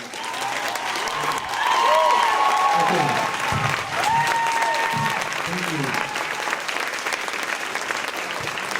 So finally, we'll hear from Heather Willis and Nathan Taters from Reiki. Lenny has your mic. Go ahead. Am I the last speaker? You're the last one. Oh boy. Oh, you have the final word. Okay. Thanks for sticking it out, everyone. It's been a long meeting. I'm here because we want to talk more specifically a little bit about the transportation issue. It's been brought up about the Carmageddon that would happen, and I want to talk a little bit more about that because it's a pretty important issue for our neighborhood. So the geography of Hillsdale above Beaverton-Hillsdale Highway is a large hill, less than a mile as the crow flies, all the way up to Council Crest. The actual driving distance is between 1.5 to 2.3 miles because the windy, circuitous, one-lane neighborhood roads. There is no direct route. These roads above Sunset Boulevard are mostly single-lane roads with blind corners. Many of these roads do not allow trucks on them, and only one car can pass safely at a time. Furthermore, during events like the Blood Moon, I've seen traffic get so congested on these neighborhood roads that everyone is at a complete standstill staring at each other, literally going nowhere. And there's several roads up there like that. They're very tiny one-lane roads, and you can only have one car pass at a time. Scenario 2A proposes to send Council Crest and Healy Height neighborhood neighbors down to Reiki through these roads and exacerbate this problem during school hours and create a major safety issue for the children in that neighborhood.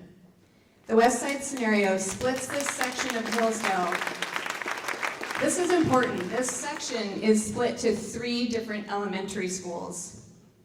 So this could result into up to 4 buses in this area. 4 buses in this area because there's 3 different elementary schools. That's not a good scenario at all.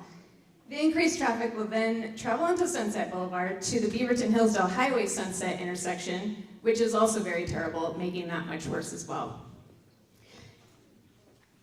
So there are just a few other traffic issues that I wanted to just talk about quickly, which is additional Ainsworth students coming down Patton to Dosh to Sunset to Reiki through stop sign controlled intersections that are easily congested. Increased congestion on Beaverton-Hillsdale Highway with cars traveling to drop kids off at Hayhurst, then returning back to Hillsdale. Increased congestion from Markham Hill families to Wilson schools on Twilliger, which would negatively impact access to OHSU. Think ambulances. The proposed boundary change would ensure gridlock on many streets where it does not currently exist and exacerbate where we already have issues. We ask that the proper traffic modeling with PBOT and ODOT be done to determine what the actual impacts might be.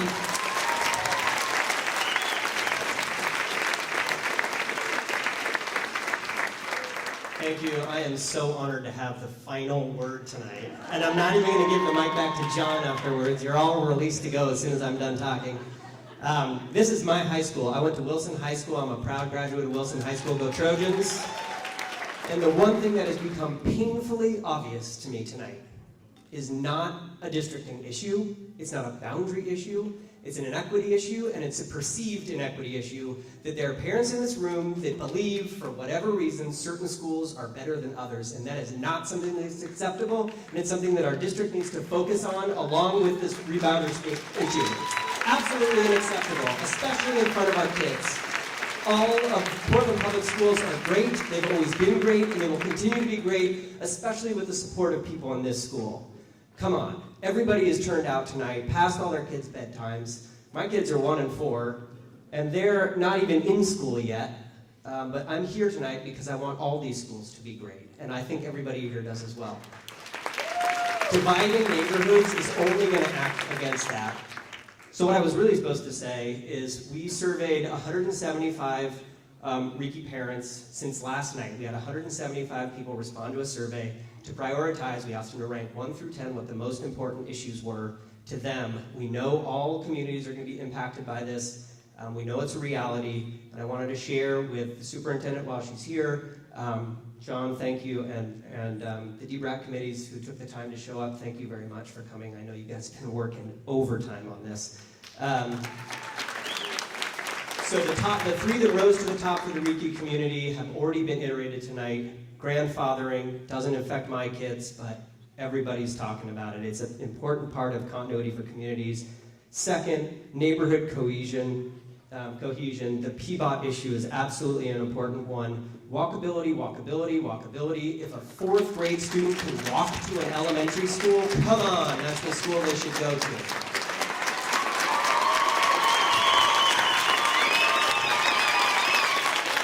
Take a quick look at the Riki boundary. They're sending kids that live 4 blocks from Riki, not to the next closest school, but to the next closest school after that.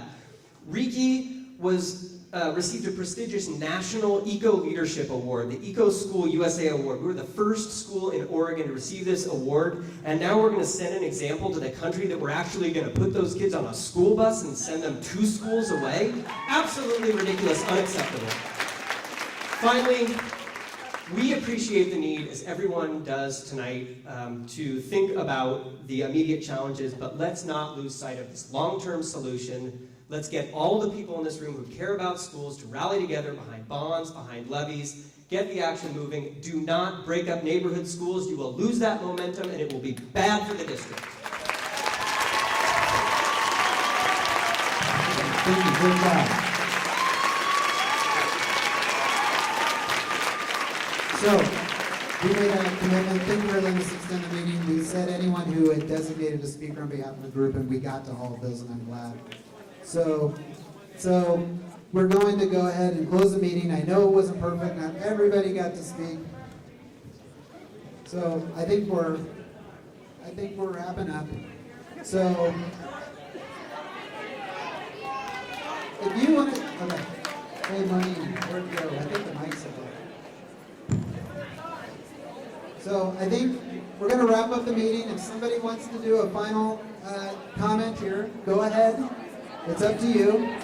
But before everybody leaves, I want to say on behalf of the Portland Public Schools staff, thank you to everyone for this amazing meeting. Thank you for coming, and we really appreciate your comments, okay? Thank you.